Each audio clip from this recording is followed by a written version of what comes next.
way, why would you leave Jaden Daniels? You got to protect the kid too. That's another guy. I mean, Well, it brings up a great question. we get away. Elmer Fudd clever? Don't make me laugh. The fact is, Elmer Fudd is the dumbest hunter I have ever had the pleasure to encounter. Okay, Wabbit, we'll see whose IQ is PU. Marriage is what brings us together. Welcome to Blow the Whistle, and we will talk about shapes and colors. Tell you what, we'll just talk about shapes and colors now. I think that is a good discussion to have right here. Shapes and colors? No. Another thing we learn at school is how to count.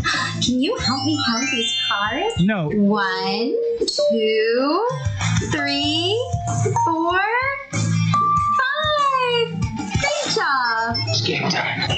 Blow the Whistle. Your greatest little internet radio show everywhere you go. Always live on sportsoundchicago.com.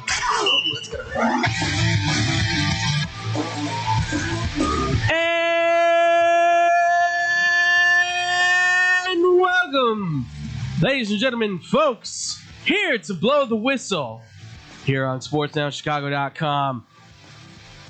It's been a minute. Oh, yes, it has. It is. I can't even remember the last time we did a show. But Beats me, kiddo. Yeah, exactly. Thank you for that, by the way. I don't have to feel old anymore. My God. Yes, ladies and gentlemen, we are officially back. Blow the whistle. We're hitting the show here, ladies and gentlemen. I am Andrew Pepe Valentin, and I'm here with my man. Nope. Nobody gave me Stick Johnson. Sorry, I was reading something. I apologize. You're good, so man. Bad. See how bad? See, we're getting back. Yeah, we need to get back into the swing of things.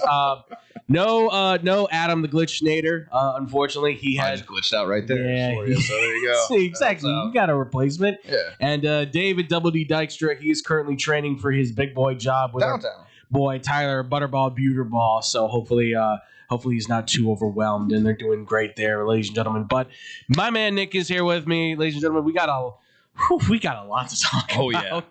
My God. There's so much that has happened since we have been away, and I don't know if we will be going Wednesday. We'll kind of give you updates on that as we go along throughout the week. But for today, folks, we got a lot to talk about. Obviously, NBA stuff. We have a new champion in the doorway.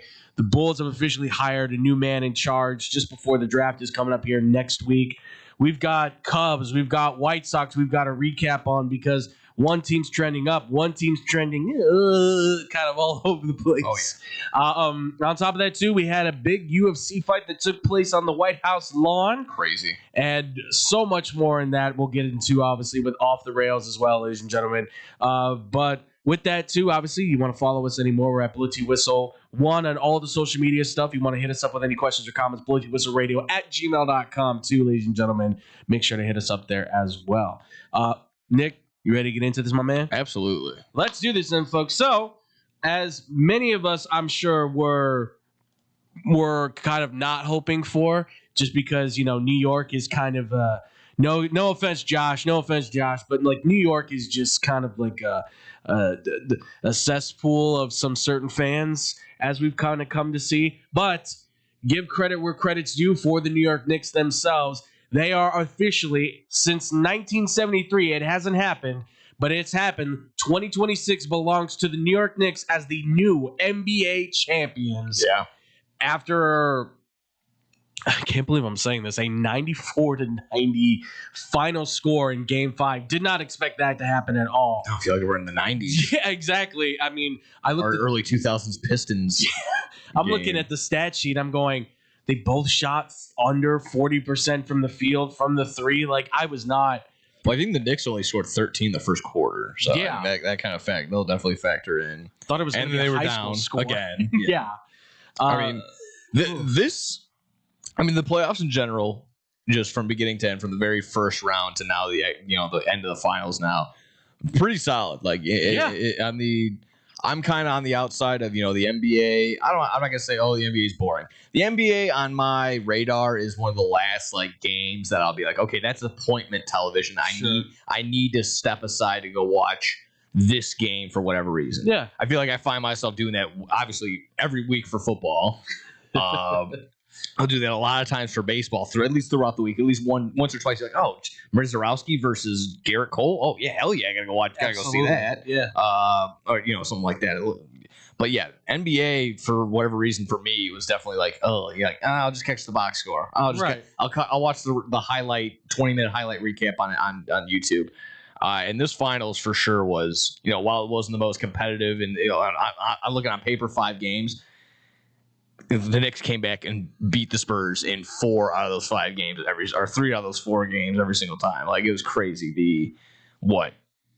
Down 29, down 13, down 14 in game. Like it was every game they won besides one of them was a. Actually, I'm wrong. Every single one they all won. They were all down at least 10 points or more. No, that was it's an unprecedented moment for a team to be able to be down by double digits in every single game at some point in time and to be able to come back. And that's the thing is that I think we all looked at the Knicks and said what they're doing is unbelievable. This is a unreal, I guess credit to Danhausen too. He lifted the curse and, a little bit there, but they were incredible this year. I mean, what was it, 13-2 they finished out at, or 14-2 I think they finished out winning the championship here. Teams that do that have been like a lot, especially the Bulls of the 90s, right? Even though they didn't win the title, you've got the Warriors that obviously set the record at 73 wins. You've got all these teams that have just been able to like compel themselves to these strong finishes. This Knicks team was not predicted to be this good, right? Like even in the East itself, we're looking at it going, well, you've got Boston, of course, and Boston should be the favorite. But once the Celtics were eliminated, a lot of people went, oh, yeah. Okay, so who's left in the East that can be I guess it's going to have to be New York. But even I was sitting there. I mean, again, I'm not trying to disrespect Josh. I'm sure I'm going to hear it from Josh next time I see him.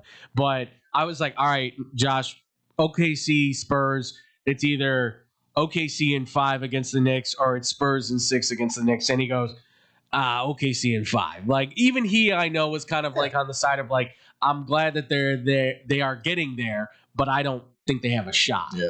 No, the Knicks are playing just outstanding ball from. Jalen Brunson, rightfully so, is the MVP. I think if there's any like true losers, it's the Dallas Mavericks. For just another highlight to their mishaps and their mistakes, giving away Brunson for a cup of coffee or a bag of balls or whatever however you want to put it, and then of course on top of that not having Luka too. So right, you doubled down basically and said we drafted 2 All-Star NBA caliber MVP players in the same draft, mind you. Even if it was just Brunson over there with Cooper Flag now, I think they'd be still doing pretty well. Absolutely. So he would be running the show for sure. It's just it highlights obviously their ineptitude underneath Nico and tragic. With the Knicks, I feel like again with this whole series, it was the collapses, if you want to put it that way, or the blown leads from San Antonio, but it was more or less like, did that cliche that question always is, did the Spurs lose it or the Knicks go out and win? The Knicks went out and won these games. Yes. Like I'm not taking away anything from them. If I am on the Spurs end, it's just the fact of exactly. One, it's the inexperience. I suppose that's the low hanging one. It's the fact that their core is 22, 20, and 21 between just still incredible. Between Wemby, Castle, and Harper. There we go. Yeah. That's the third guy. Their oldest guy, who makes the biggest mistake, we'll get to that in a second, is 28 and De'Aaron Fox. Where what Jordan Clarkson's maybe the oldest at 34. And there's only one 30-year-old basically on the Spurs. I think so. And as far as the guys that play sufficient minutes, because I think Olnick is in his 30s. Kelly Olynyk, and Bismack Biyombo, who's on the team too. Everybody forgets because they're the dirty work guys. They're the guys you throw out there when it's because you could see. Well, those are our Bill Cardinals. Those are our Brian Skett. Those are our guys that we watched. Watch them go from draft lottery picks to slowly losing minutes to just being basically the mascot. Listen, I remember watching Kelly Olynyk in college and being like, this is going to be like the next great center. He can pass, he can dunk, he can block shots and rebound with the best of them, of course. And he just becomes the traveling journey. I thought Bismack Biyombo was going to be like that forward just that you another Chris Kaman. Yeah. Another guy. God, those four dudes. Yeah. It's one of those things where the Knicks went out and won this one, and it was a matter of just like, these are a ton of guys that I don't want to say that aren't going to be back here anytime soon. Yeah. But it's going to be really hard for a 30-plus-year-old Jalen Brunson to lead another team back to the finals. Whereas, Wemby, this was I keep hearing the same comparison. I can't get away from it. I think it's absolutely true. This was Wemby's 2007 LeBron versus Spurs finals. Like, this was his, like, let me drag not that Wemby dragged this, this couple of team of schmucks over here. These were all stars that won 60 games for a reason. Right. These were a really talented team. This is not LeBron dragging Izudrunas Ilgauskas and Mo Williams to the finals. Like, this is Wemby and a squad full of killers coming up, but they just fell short because of the inexperience. And that's just going to add yet another chip on Wemby's shoulder he loves doing this. Like, and Chet Holmgren had no idea how much he hated it. I love it. Chet's like, what did I do to you? Yeah. You beat me when you were in high school, and I'm never going to forget it. Like, this is the kind of that's the thing. It's like, it's that deep of a grudge for people. And he doesn't deserve the MVP from that. By the way, Chet, you did not do anything in that. But this is very much like, for the Spurs' sake, like, this is just their coming out party. Like, this is as good. This is just the beginning of how good I think this team can be. Like, your best guy was coming off the bench. Yeah. Which, again, the argument of should De'Aaron Fox had gone to the bench, right? Because game 4, we go back to that moment. Feels like it was one that they should have been able to win. Oh, that was. I'm not going to sit here and tell you, if De'Aaron Fox holds onto that ball, and they tie the series at 2-2, and then that guarantees a game set. No, that just guarantees that they were going to win that game. You're not looking up at a 3-1 deficit now, going back to wherever. Like, now you're going back to San Antonio. You should have still won that game there. Being up 13 at one point. Right. But again, the Knicks just thrive in late game comebacks, and the Knicks fans traveled so well that I said this when it was definitely game 2 of the finals. You sat there. If you closed your eyes, you'd be like, oh, we're at MSG. It's like, no, we're still in San Antonio. Yeah, it was packed with Knicks fans everywhere. You saw the jerseys all over the place. And the way that they played, too, was just, first off, I sat there for a while there and went, you know what? Mike Brown kind of gets a little bit of credit. I have to give him a lot more credit, because to go to Karl Anthony Towns and say, look, man, I get that you're the number 2 on this team. We all recognize that. But I need you to back off of scoring and focus on being a rebounder and passing out to Brunson and Anunoby, because they're going to hit shots from the outside. They're going to be able to work the spacing. So that's where our bread and butter needs to be at. And the fact that he convinced Cat to be able to be like, I'll make the sacrifice, that made all the difference. And having, obviously, Mitchell Robinson then coming off the bench to provide that extra padding against, like, I'll give it to Karl Anthony Towns. He's not a defender by any means, but he put pressure on Wemby to make him feel it. And then Mitchell Robinson came in to, like, mop it up and, like, be like, I got this. I'll block the shot. I'll get in his face. There's a lot there. I feel like, again, flipping back on the Spurs and, like, what they did wrong, I feel like you could visually see towards the last couple of games, like, Wemby was just gassed in that fourth quarter. Absolutely. So that his minutes, the way that it was reconstructed, you probably could have managed that a little bit better. 44 minutes in, like, game 4, whatever it was. I mean, at that point, what's he got left in the tank? You suck and win. Like, there's nothing you could do when you got, again, like, it's crazy. Like, it was a foot shorter than him, but Jalen Brunson's just blowing by him and pump faking and getting to the basket and scoring. It's just at will. Like, it wasn't the same when he was attacking James Harden, but it's still just like he's a foot taller than him, and he's still just making him look like a kid out there. It's crazy. Yeah. So, I mean, this definitely, again, hats off to the Knicks. If we can just sit on it for a quick second, that De'Aaron Fox moment, that might go down as comparable to, like, that's Ben Simmons passing up the shot. That's Ben Simmons. That's Chris Webber calling the timeout. That's it gets through Buckner up the line. That is one of those, like, just boneheaded. You can't have that happen, especially as an experienced guard that you are. That's kind of, and that's, like, the thing. Like, you're being brought in as, like, one of the guys that you haven't been here. Yes, this is your first time too, but you're supposed to be the veteran of the group. And this is, I agree with a lot of people, had you kept Chris Paul.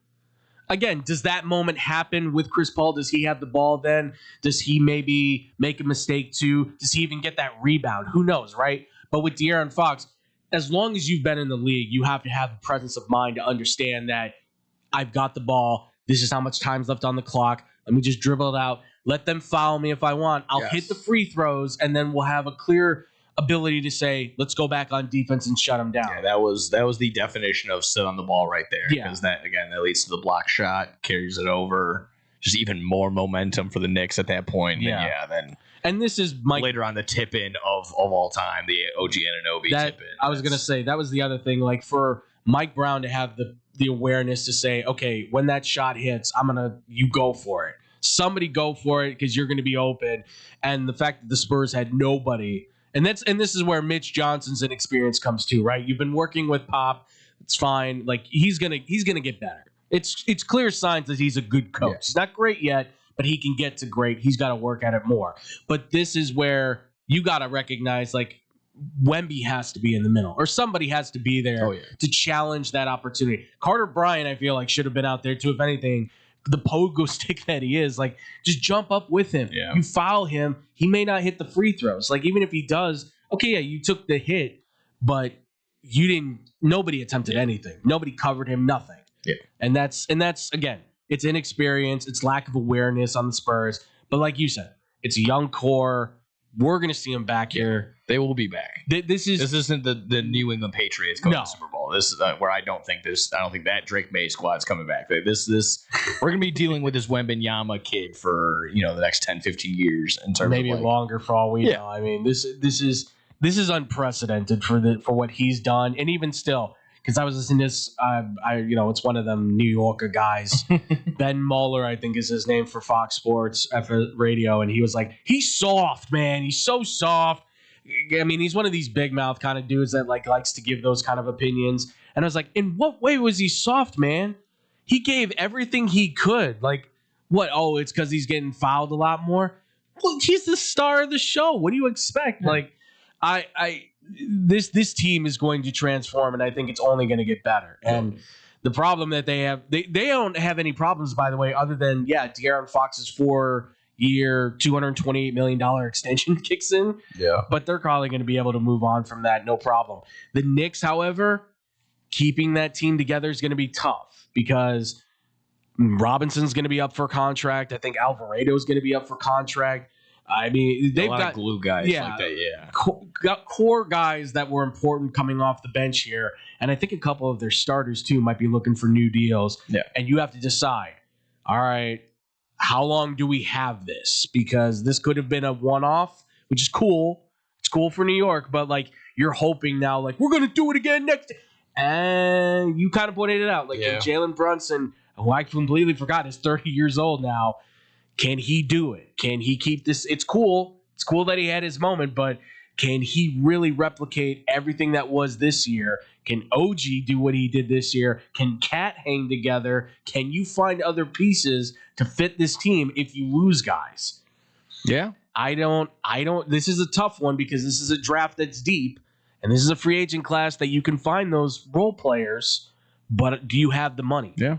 It helped that way, and again, just the East playing out the way that it did with an early exit for the Boston Celtics. That's the other thing. I don't want to take away from them and be like, oh yeah, no, the Celtics are in there, they automatically win. No, I just think it would have been a little bit more competitive as opposed to 5 games for the first round for the Knicks. Yeah, they swept the 76ers in round 2. Yeah. Handled what? I don't even know who they got in the conference final. I can't remember now. That was Cleveland. Yeah, handled them pretty well. Thank you, James Harden. Exactly. By the way, good luck with you, man. I mean, my goodness, dude. Well, why do you have a Glock in your car? Yeah, that was. Dude, what's wrong with you? You're 37. I did see. I like that one. That was one of the memes. Just like everyone else getting ready for the NBA Finals, and then just James Harden with a giant shotgun. Just like it's obviously fake, but right. But even still, the one I thought was cool is just everyone's pointing out. Haven't had a repeat championship winner since 2018. 2017, 2018 was Golden State Warriors back to back. Yeah. So since 2018, Golden State, Toronto, Los Angeles, Milwaukee. Oh, sorry, my apologies. Since 2019, it would have been Toronto, Golden State, Milwaukee, back to Golden State, Denver, Boston, OKC, and the Knicks. So that's you know what? I understand that we all want to see the stars in place, but this is a good Knicks team. This is still a good finals. I'm going to argue that was good enough to say that NBA has a chance to bounce back on viewership, considering that the offseason now becomes interesting with the draft coming up here soon, and teams are starting to hire their new coaches and stuff. And speaking of a new coach that just got hired too, we should say, the Bulls have found their man, ladies and gentlemen. And look, a list got leaked about who were the favorites and stuff, and you saw Mike Nori and Pat Sweeney and all these regular names that got talked about. Well, it looks like the dark horse might have won this one. Tiago Splitter. Love it. Former NBA player himself. Recently, the interim head coach for the Portland Trail Blazers after Chauncey Billups was relieved of his duties due to unforeseen circumstances of a betting scandal. Gambling. But did take the Portland Trail Blazers to the playoffs. Actually won their play-in tournament game. Yes. And wow. He decided to say, since the Bulls have their draft pick, I guess I'm going to sign with them.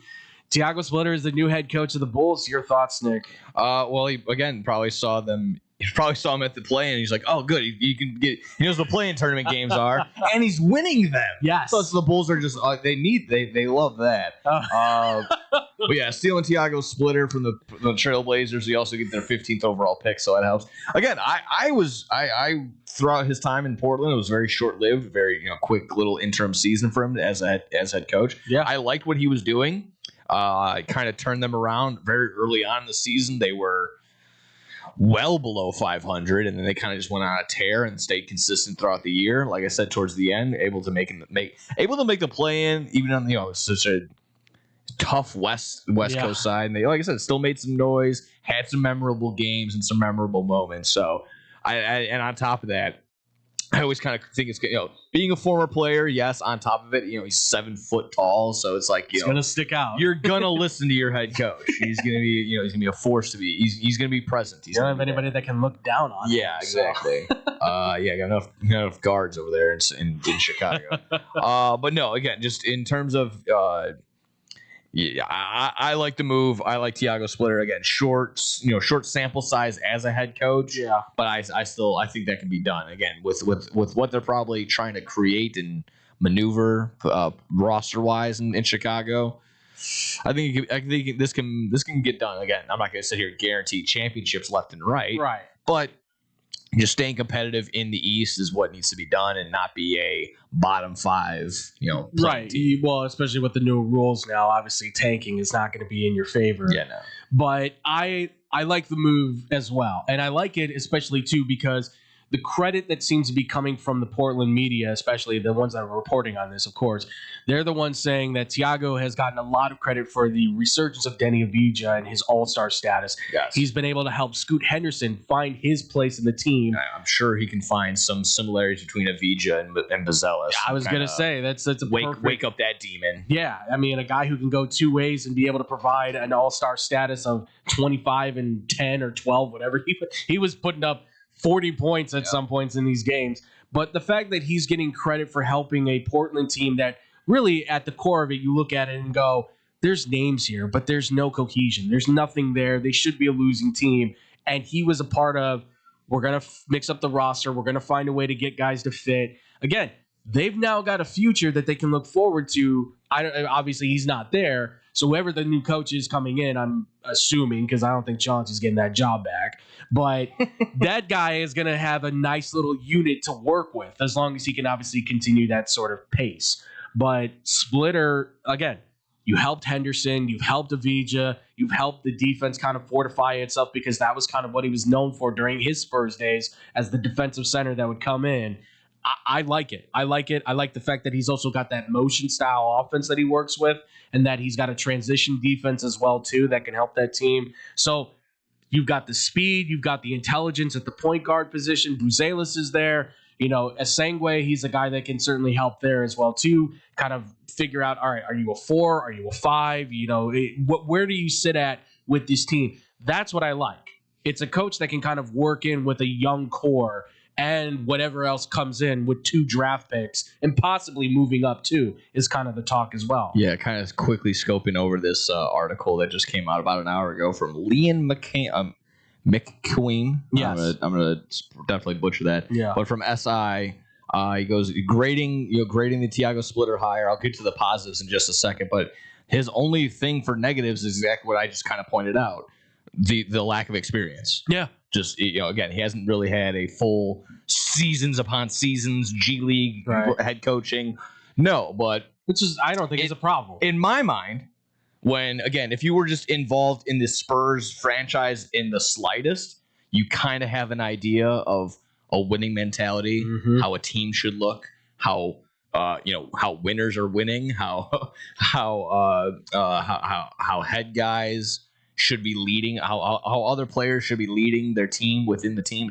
Like you've seen it, he's been there. Like he's been around Pop. He's a champion as a player too. So I think that experience can still be made up for in other ways. But yes, it's going to be some small things like probably could have had a better. Again, so just small things like probably could have managed his minutes there better. Probably could have done this better. Probably should have called the timeout here and there. So I'm sure there's stuff like that. But on the positive side. Let's see.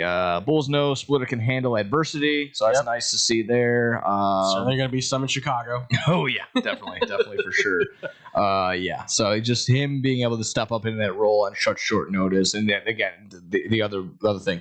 So Blazers also took a leap under Splitter this past season, most predominantly Denny Edgeby. Avicii, sorry, I'm awful. Yeah, it's fine. The forward made his first All-Star team while averaging 24.2 points per game. So yeah, Buzelis he's going to have a thrilling opportunity with Buzelis to do incredible things. They add to it 24.2 points per game on a roster without many high-quality shooters to give him space to operate. Scoot Henderson battled injuries for much of the year, but played the best of ball under when he was healthy. Under Splitter, and then finishing off veterans like Drew Holiday and Robert Williams also had some solid time while there. So it's crazy that he played against those guys and now he's coaching those guys. Too. Like that's and look, it doesn't hurt when Greg Popovich is one of those guys endorsing him, saying like he's one of those guys that anytime we were in the meeting, he knew the right answer, he knew what to say. Okay, so he knows basketball, so he understands how the game plays, and I'm always for if Pop is endorsing a guy. Yes. Yeah. In terms of the actual letter grade they give, the actual letter grade that Liam gives him, you give it a B+. I like it. So, I would agree with that because again, like you said, lack of experience. You don't know what you're going to get in the full long run of it. But I think there's enough there to say you can believe in him, you can grow with the team, you can work with it. If you're saying in this draft, let's say you stay at 4-15, right? I have them projected to take Caleb Wilson from UNC at 4. I got him taking Cameron Carr from Baylor, the guard that's been showing up at the draft combine who's like 20 points a game, who's also, by the way, the defender. Okay, you've just helped your defense. Thiago Splitter's going to have fun with that. And you got a scorer at the 2 to help support Josh Giddey as your 1-2 punch coming out of that front front court. So I like it. I think then you've got a team that you can work with, grow with, because Giddey again, 24, 25, right? Something like that. Yeah. Young core, just like we've seen with the Spurs. Again, no championship to say right off the bat, but we've now seen if you can get the young collective together, if you can work with them for 2 or 3 years, all of a sudden you can go from being a 35-win team to a 45-win team to suddenly you're like maybe a 60-win team. Yeah.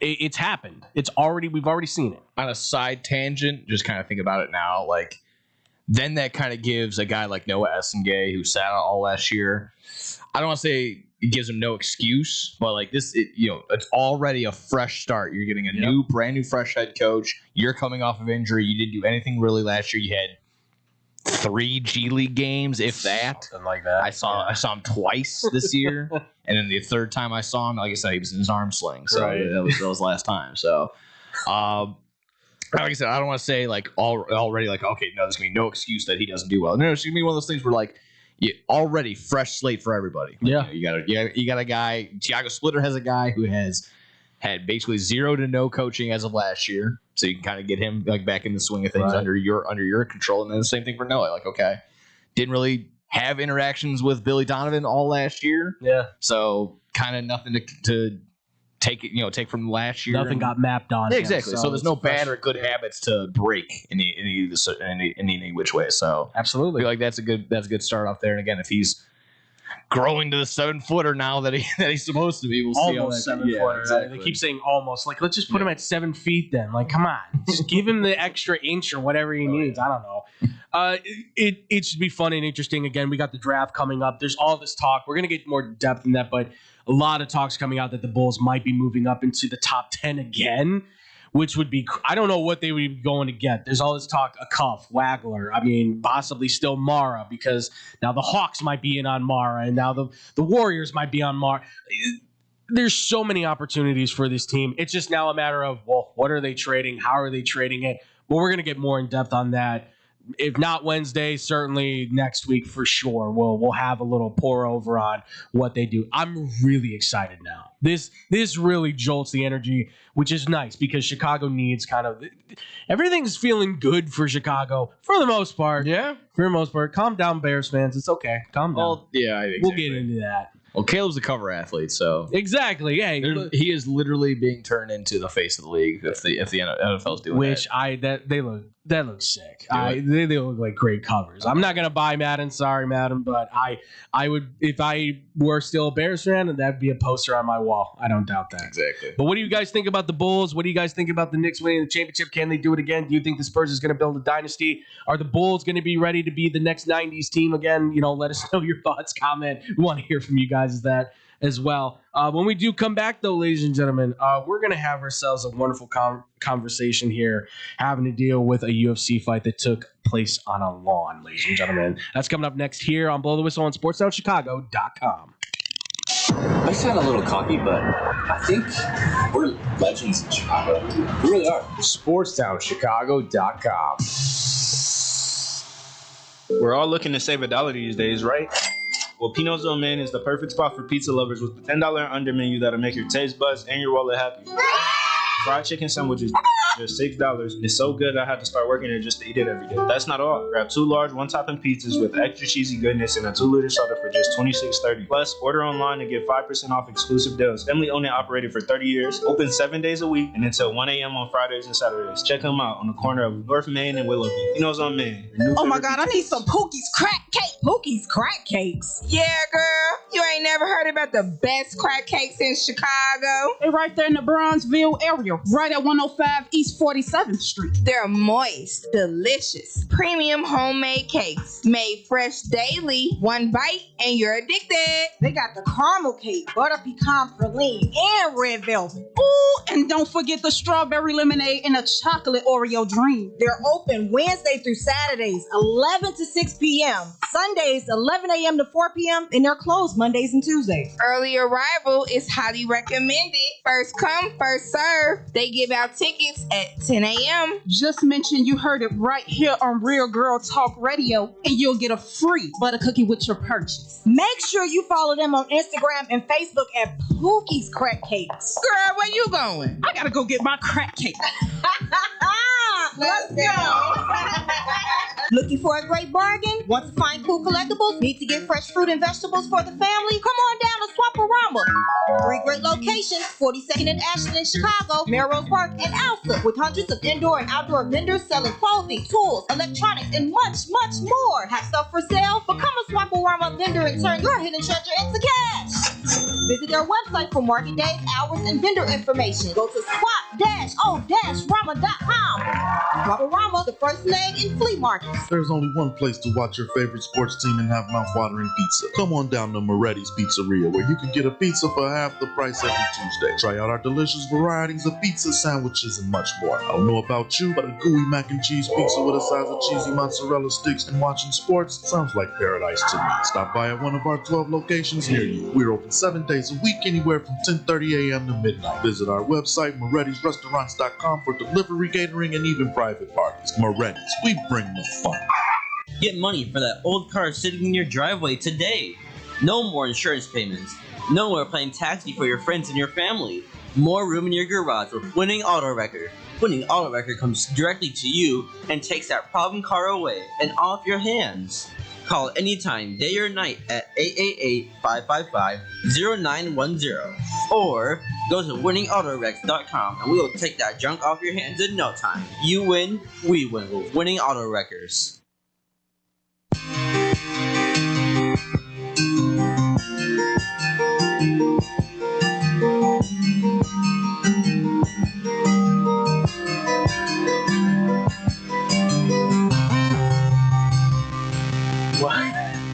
Sorry, everybody. My headphones, for some reason, are super loud, so that music was just in my brain. Welcome back, everybody, here to Blow the Whistle here at SportsOutChicago.com. I am Andrew Duff Valentin here. I'm with No Giving Stick Shots. It's not Nick's fault, by the way. I just want to point out it's something with the system. It's all good, but. What happens when you haven't been here?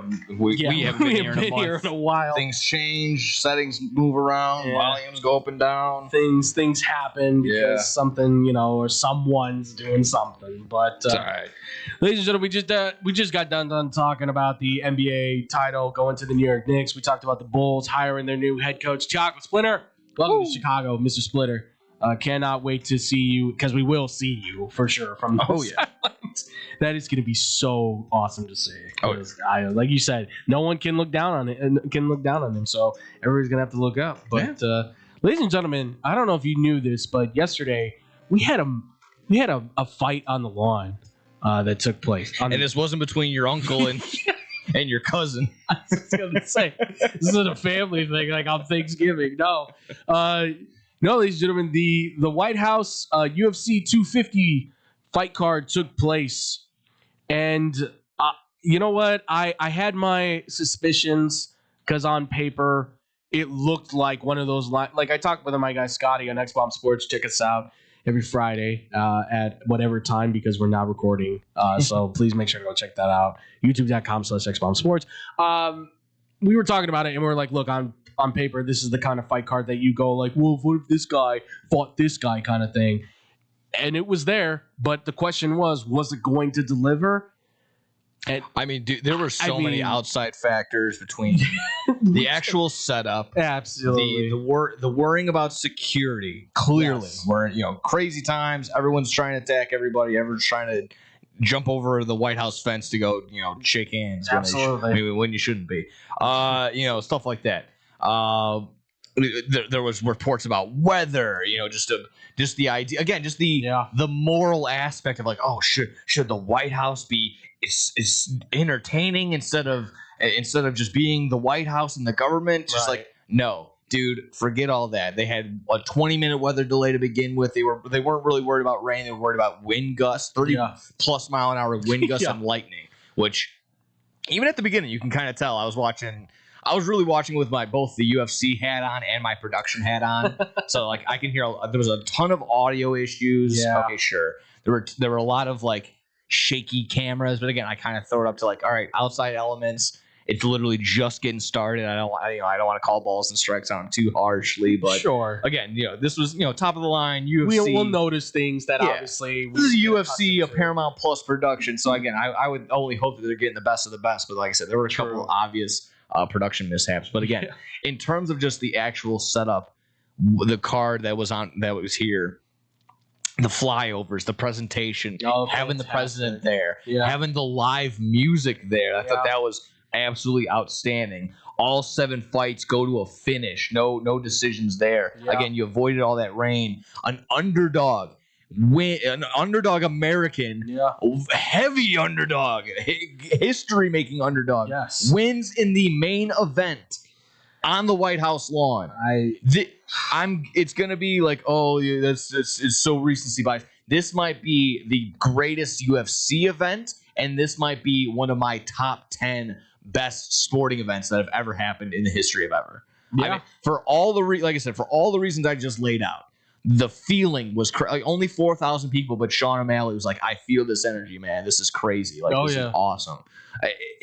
And again, you can sit there and be like, I don't like the president. Having them there, it's really important. It's very cool. Again, your ideas of like, and you should be focused on more stuff. At the end of the day, damn it, I don't care. That was so red-blooded American awesome that I just don't care. That was awesome to watch. I mean, regardless of political expectation of how you fall, whatever it is, and whether president's there or not, I don't even think really mattered at the core of it. Obviously, it's the White House. You expect them to be there, sure.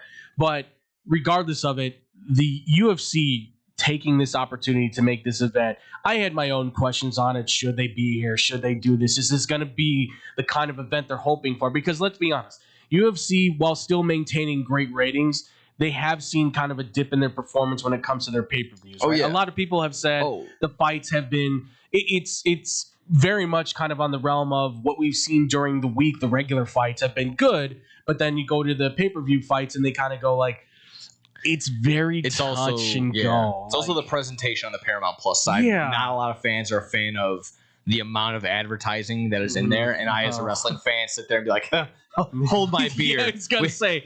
This was very much on the light side of ads and commercials. Again, if you got done watching WrestleMania or Backlash, you were perfectly okay with the amount of ads that were in this. I mean, well, listen, it's all one and the same company, folks. So if you and I understand that, but it was a little bit kind of like I did notice. I'm like, boy, for the same company, they really did kind of like pull the reins a little bit more. I think on this, rather than I just remember WWE is like, you want to buy this, you want to see, we're gonna sell you this, and I was like, I don't want any of it. Leave me. Like it felt like that. But this turns into a really important spectacle. Like Timmy and I were talking about it, and he said he's like they kind of needed this to hit because for a while there, you're not getting the same buys, you're not getting the same watch team. This becomes the moment where people go, "Oh, I want to watch this. I want to see it." Like this was the event. This was the first UFC fight.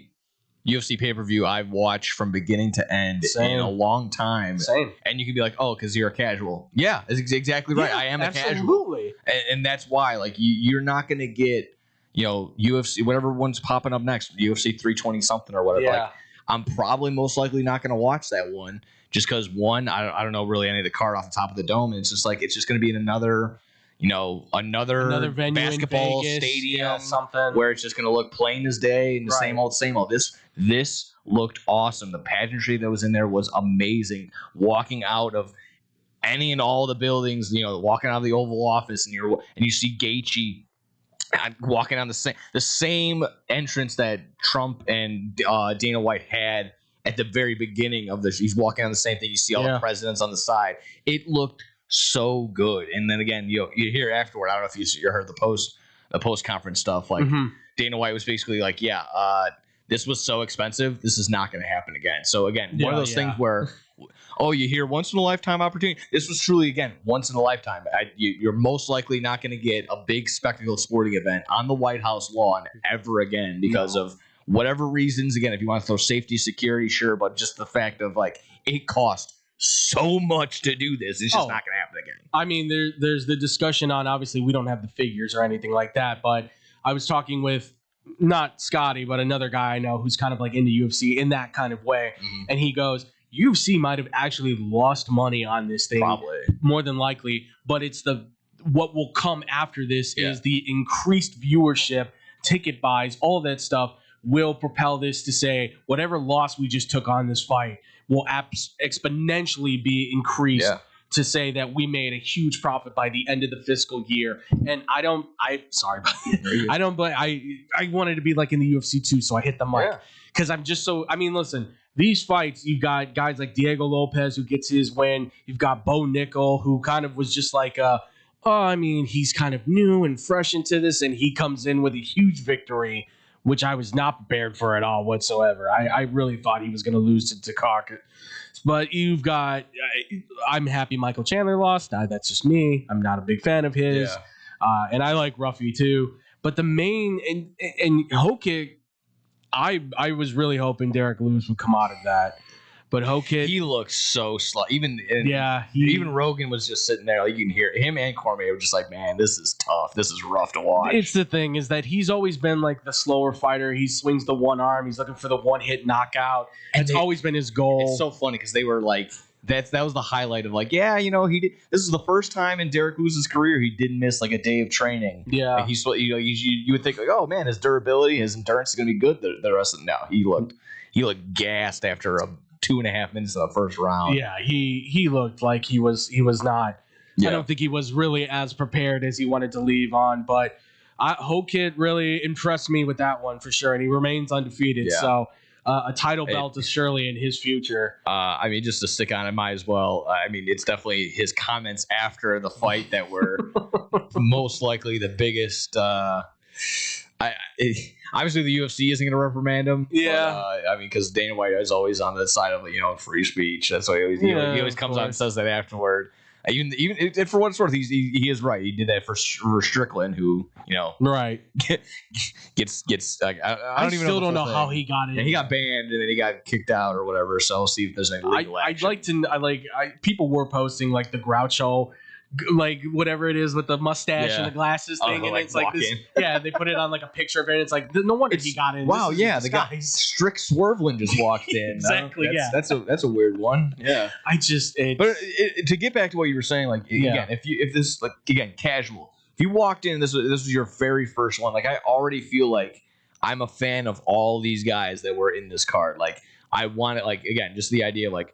First fight on the White House lawn. Who wins it? A Brazilian named Diego Lopez by knockout. So, like again, that's small. Like, okay, I want to keep checking in on Diego Lopez. I definitely want to keep checking on this Bo Nickel guy. He impressed the hell out of me last night. He's incredible. He's really good at what again, this is just one of those things like, oh yeah, you're just figuring out who this guy is. Yeah, welcome to it. Like exactly that. Well, welcome to it. Well, I'm glad I'm here.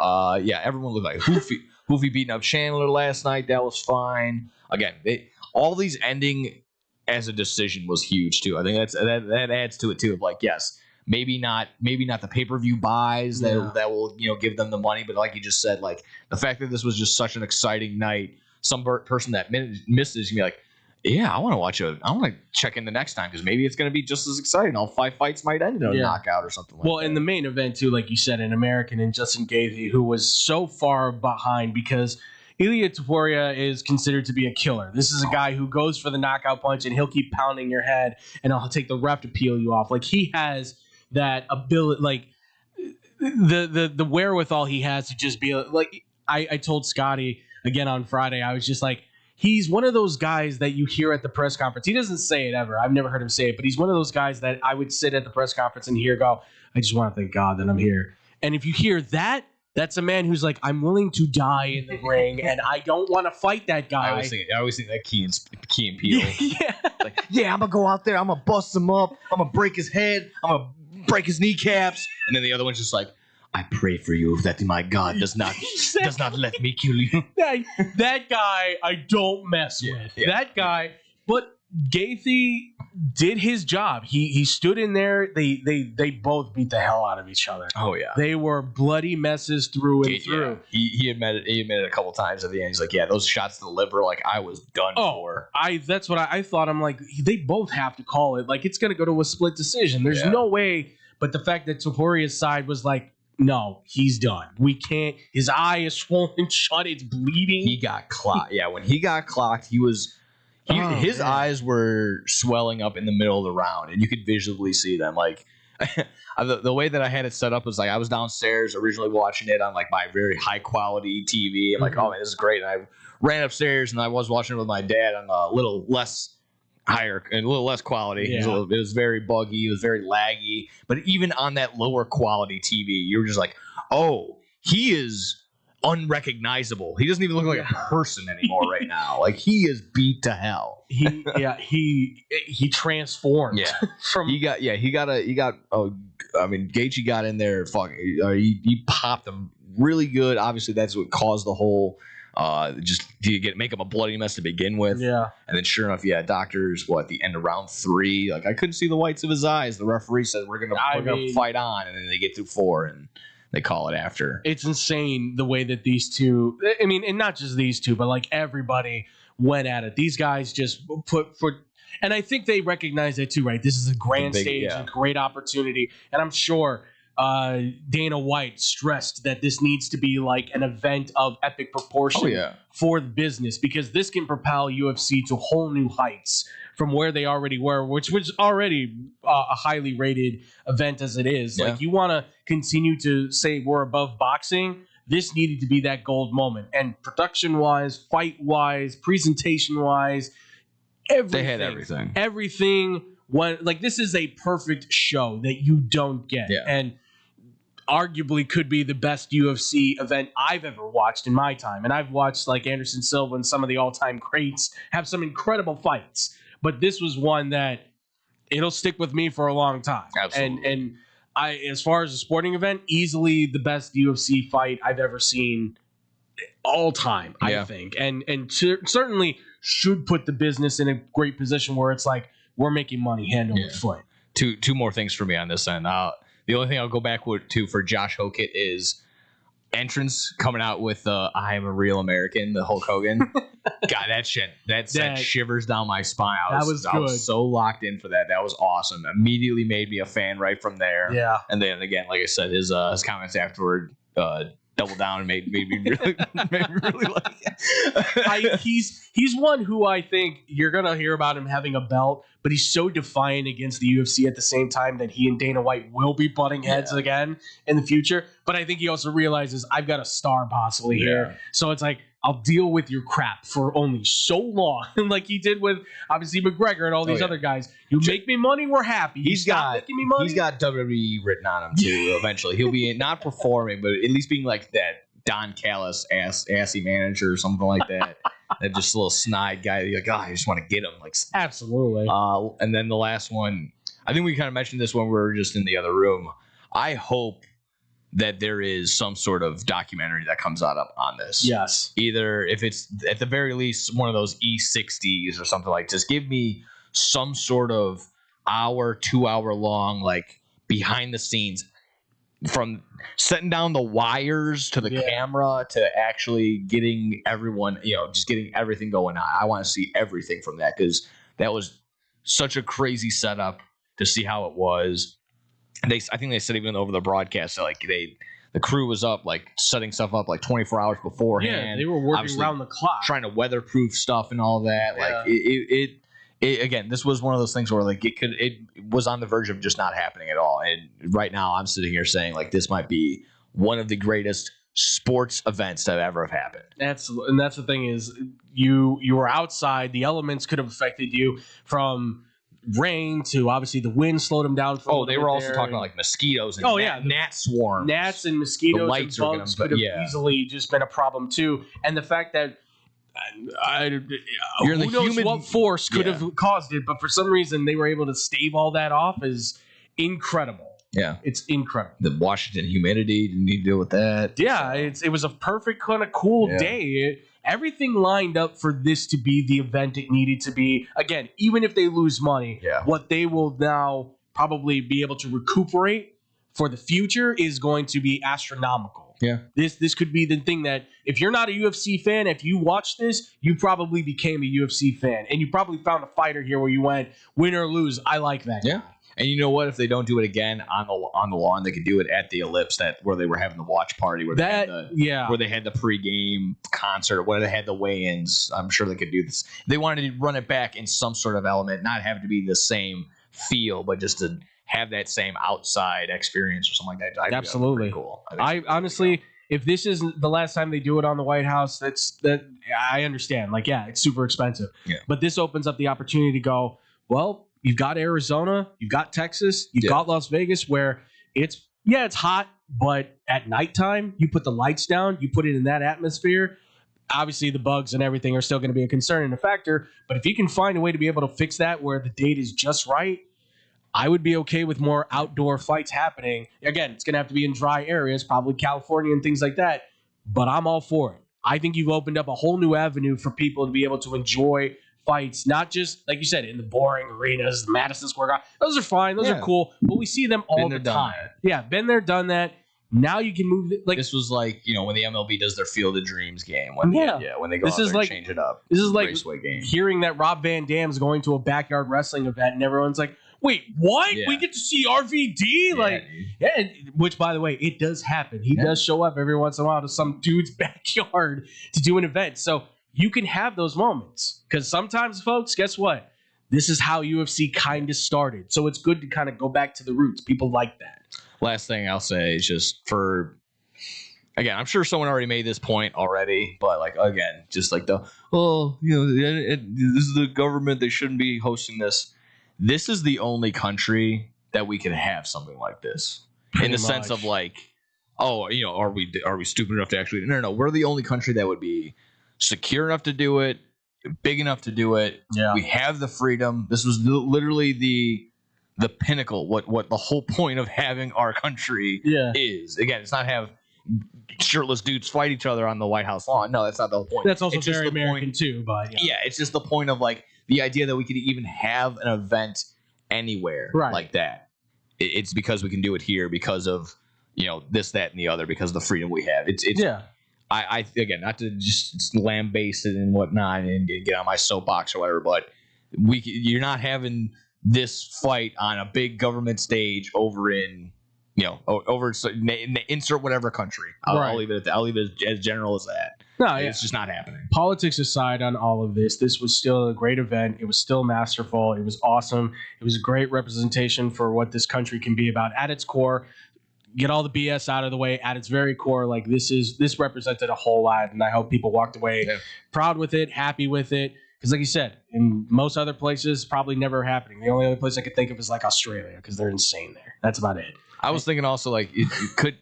And they'd be surrounded by snakes and like bird-winning eating spiders. How are we getting WWE to get AAA Mania or just to have a WrestleMania on like the Aztec ruins or something like that down in Mexico? That would be really like cool. Right in front of the Mayan pyramid. I would love. You know what? Like, can we work on that? Because come on, I mean, listen. OG El Grande Americano makes a return at WrestleMania. The Aztecs. I mean, come on, that's. Are you going to get more heat? You can't get more heat cutting a promo on top of the pyramid. I'm getting chills right now from that. I'm not joking. Like you're already not supposed to be up there. I've seen a couple of tourist videos like that when they climb up there and they just get scolded. Absolutely. You can't. I'm going to let everybody. You cannot climb up there. No. You cannot. I know it looks like stairs. Yeah, but it's not stairs. It's not. It's sacred ground that's been there since before the Egyptians built their pyramids. Come on, guys. History. All right, but what did you guys think about UFC 250? Will we see it again? Will we see any more events like it? Are you going to keep watching UFC? Are you now a fan of the UFC? Let us know. Comment. We want to hear from you guys as well on that. A great event all around. Let us know your thoughts, folks. But, ladies and gentlemen, when we come back, we got baseball going on here in Chicago. We got a trade deadline coming up. And one team right now seems to be trending towards buyers. The other one possibly could be sellers. We're going to talk about that here next on Blow the Whistle on SportsTownChicago.com. Chicago Sports for sure. SportsTownChicago.com. It's the summer of coffee at Dunkin' Donuts. To reach peak summer mode, you need your summer coffee. Like a smooth new s'mores frozen Dunkin' coffee, a refreshing butter pecan iced coffee, or a sweet coconut cream by cold brew. What could be better than an iced or frozen coffee on a hot summer day?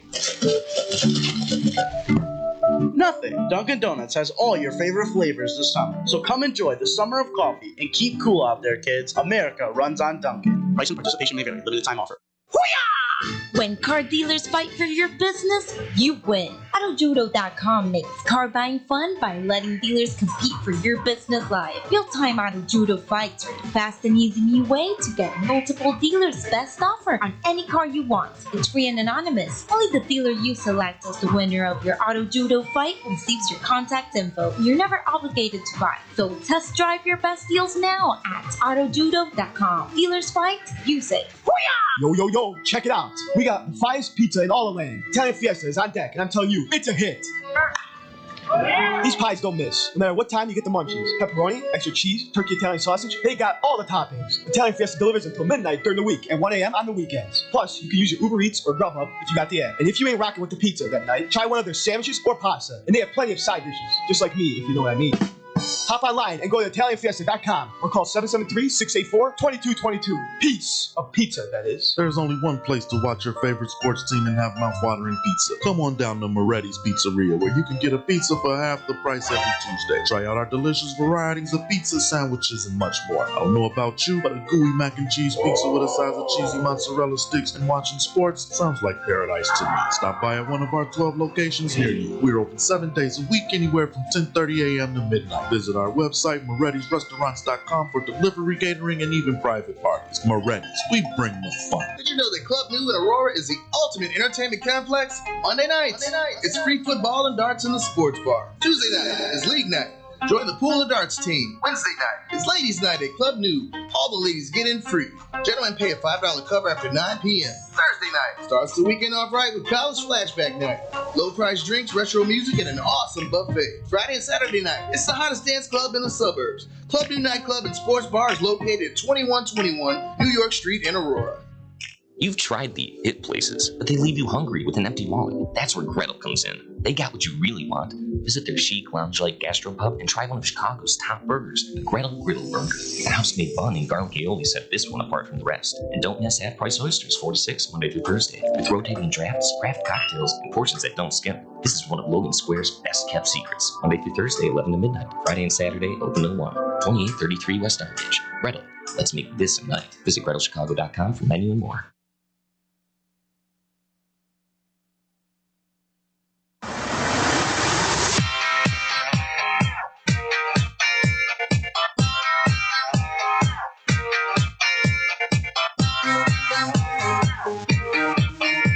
And welcome back, everybody, here to the X-Bomb. Jeez, wow, sorry, wrong show. Welcome back, everybody, here to Blow the Whistle here on SportsDownChicago.com. I'm Andrew Pepe Valentine. I'm here with No Gimmicks Nick Johnston. Yes, sir. We just got done talking about the Knicks winning the NBA title. We got done talking about the Bulls hiring Tiago Splitter. And we just recently now got done with UFC 250 and how much fun we had watching it. Oh, yeah. But now we get into even more fun talk, ladies and gentlemen, because here in Chicago, there's 2 baseball teams right now that have winning records, but one has especially been shocking and is now heavily favored to not only just make the wild card, but possibly make some noise. Mm-hmm. The White Sox, I believe they're still sitting in first place. I believe so. I can double check. In the AL Central. Should be about a half game up still. I believe so. But yeah, this has been so much. Yeah. Oh, actually, they're tied right now, 38 and 32, and the Guardians are 39 and 33. So yeah, they still got the lead though. Still right there, keeping pace right there with the Guardians. But yes, all doing this without Mune Murakami. It's been nice to see them step up and still beat teams like, taking two games against the Braves, taking 2 out of 3 against the Dodgers. Again, this is going to be their toughest month, their toughest stretch of games as of now, because like I just mentioned, just got done with her earlier in this month. Again, Braves, Dodgers, now going on the road to New York and then Detroit, and then coming home for a series against the Guardians. So all that while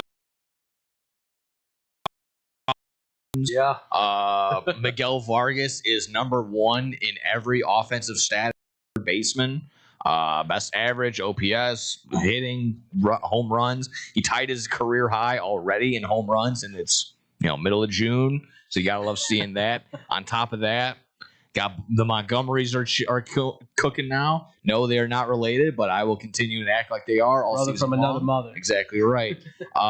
Braden Montgomery. Let's talk about him for a quick second. Oh, please. Let's talk about how he had probably one of my favorite, if not the best, White Sox debuts in quite a long time. That's amazing. I think they said the second or third highest. I forgot what the stat is exactly, but it's like basically like instant WAR, like being brought up and like automatically adding to the winning, and you're just for showing up. It was like him and Sam Remillard from a couple seasons ago. And you're like, who exactly? Because Remillard ain't even close to this franchise anymore. No, but Braden Montgomery against the Braves, down to the last out for sure, maybe down to the last strike. opposite field home run to walk it off on vintage 80s night. You had Bob Costas in the booth. At that, it looked cool visually. Looked good with the graphics. It just looked awesome. Seeing a jam-packed right field going crazy. You couldn't have imagined it better. Honestly, you couldn't have written it out better for this kid. So seeing Braden Montgomery get the call up and not only just being here, but exactly that, executing and doing well. Unfortunately, it led to Derek Hill getting traded, but Derek Hill, 32, 33 years old. Yeah. A little bit of a journeyman for sure. He didn't have any more options on his contract. So while that does suck, he gets traded to the Phillies for, let's see, Nolan Jones, and there was another pitcher. They got a couple of decent prospects, guys that are going to be there to build out their future for long-term success and or trade prospects down the line, of course, too. So, I mean, just highlighting all of that, you have so many debuts this year for the White Sox, all the call-ups that have been made this year. I believe they broke the record. I think so. And they can still add more because, Hagen Smith is on the outside. He's still going to be probably getting called up soon, too. So all to me kind of begs the question of just like, White Sox, are we going to be buyers or are we going to be sellers? Definitely should be buyers. You have to, but this team, I think you have to buy. Yeah. And you don't have to buy super expensive. This is where you can buy cheap with prospects that you probably feel can add value maybe to you sometime down the line, but maybe because other guys have stepped up now, maybe you see the opportunity to make moves off of them. So this is a chance for you to be able to build your team up with opportunity guys that you can rent maybe for the year, re-sign on the offseason if they do well enough for you, but give you a chance to stay competitive, win the division maybe, and possibly make some noise in the playoffs. Maybe even make a run for all you know. Yeah. Again, I'm looking at it right here. This came out a day ago. It's not written, but based on the based on the reporting from Bob Nightingale. So it's a little good old Bob, baby. Yeah, we'll see how that goes. But for Matt Sullivan, kind of reporting that the White Sox are revealing to have an aggressive trade deadline plan. Okay. They don't have it. Yeah, like I said, I'm kind of just surfacing, kind of just looking at this article. They don't have any names per se, but you would think you're going to have to get some sort of older veteran at the pitching to get in your pitching rotation, because as nice as it is, you can't really rely on, again, winning yesterday against the Dodgers, you see that it's doable, but it's not feasible to do it all season long, to have a bullpen session and have Eric Fetty come out and have 2 2/3 and he ends up getting the win. Like, that's just not, the Dodgers aren't really doing that. It's not feasible. Yankees aren't doing that. Like, it works every now and again, but that shouldn't be your game plan to get into the playoffs and have we're going to have our opener, Sean Newcomb. It's like, we'll see. I'd rather have an ace, well-established ace like Zach Gallen, depending on what the Diamondbacks are looking like in about 2 or 3 weeks. Maybe Luis Castillo, who I saw, who was the other, when we get to the Cubs, I saw him as one of the mock trade potentials for him and Seiya Suzuki straight up. But him, I've seen someone threw out earlier when we in our WR Men chat. They're like Reed Detmers from that'd be a really good one. Yeah. What was the third one I had? Like I said, I said Gallen, Castillo, and I had one other suggestion that I had. I can't remember off the top of it. Sandy Alcantara. I'm sure the Marlins are probably gonna be shipping him off sometime this season. That would be actually a really good get, because that's a long term. Ace pitcher in the hole for you to be able to say, okay, you're starting top of the rotation. That's where you can move Martin and all these guys, I think, into a more comfortable position down the rotation while you develop guys out like Noah Schultz and Hagen Smith. But you're 2 and 3. Yeah, who is Schultz again out right now? Haven't seen him in a little bit, so he's got to get back into that. And that's probably where get him back into the rotation. You don't have to, you won't have to have those opener style games. You won't have to have a bullpen game at least once a week. Right. Again, just doing all this without Teal and Murakami, it just feels so good. Yeah. It feels so right. Staying competitive. I like that. Yeah. Well, by the way, I credit myself for stepping away from the fan base just to help. Because look, I stepped away from the Bears, and the Bears have gotten better. I stepped away from the White Sox. The White Sox gotten better. So you're welcome, fans. So I'm a fan now from the outside looking in, if you will. I'll credit myself in that fashion. Not a strict fan, but I'm a fan of what's happening there. Because like you said, two of your best players who are looking to be there, right? Teal is still kind of dealing with his injury. Murakami still injured. And yet you've got guys like Antonucci, Brandon Montgomery. Colson's really stepped up as like a litter. Mydroth right now looks like one of the best second basemen in baseball. Vargas, not just offensively, but even defensively, he's starting to take steps up in a big way. This team has coded itself in a way where they can start making a huge like ruckus in the AL in itself, not just the division for the Central, but in the AL conference, they can really start to make some teams go, man, we got to play the White Sox, instead of just like, man, we got to play the White Sox. Yeah. It is now a threat to play this team because you don't know how they're going to approach it. And they're just playing baseball. I think it's a matter of, no, they're not going on these crazy 7 to 10 game winning streaks. Right. It's they're winning, and if they lose, they just don't go into a losing slump like they have. They don't get down. Yeah, they just get right back into, okay, maybe they might lose another one right after, but after that, it's like, okay, they're going to put a string of wins together no matter what. Yeah. So they're staying very consistent in that sense. I think that I really like that for sure. But yeah, just overall, it's just, I hope they are aggressive in the deadline. I don't think they need to be making crazy moves. You don't need Tarek Skubal. You don't need to make those kind of moves. It'd be nice, yes, but let's not break the bank because we're having a decent season right now. Again, This is just, I pull back a little bit. Like I said, it's just a matter of like, okay, just glad we haven't been watching awful putrid baseball because that's what we've been given the last essentially 10 years. Detmers, Castillo, Alcantara, they all make sense because they're pitchers who can throw with some gas, but they also, the biggest thing is they have control. And that's the thing, like this pitching staff right now for the White Sox has emphasized control with Davis Martin, Anthony Kay, and Burke, and all these. It's all about making sure you locate your pitches, put them on target, make the guy swing and a miss, put it away if you need to, off the box, right?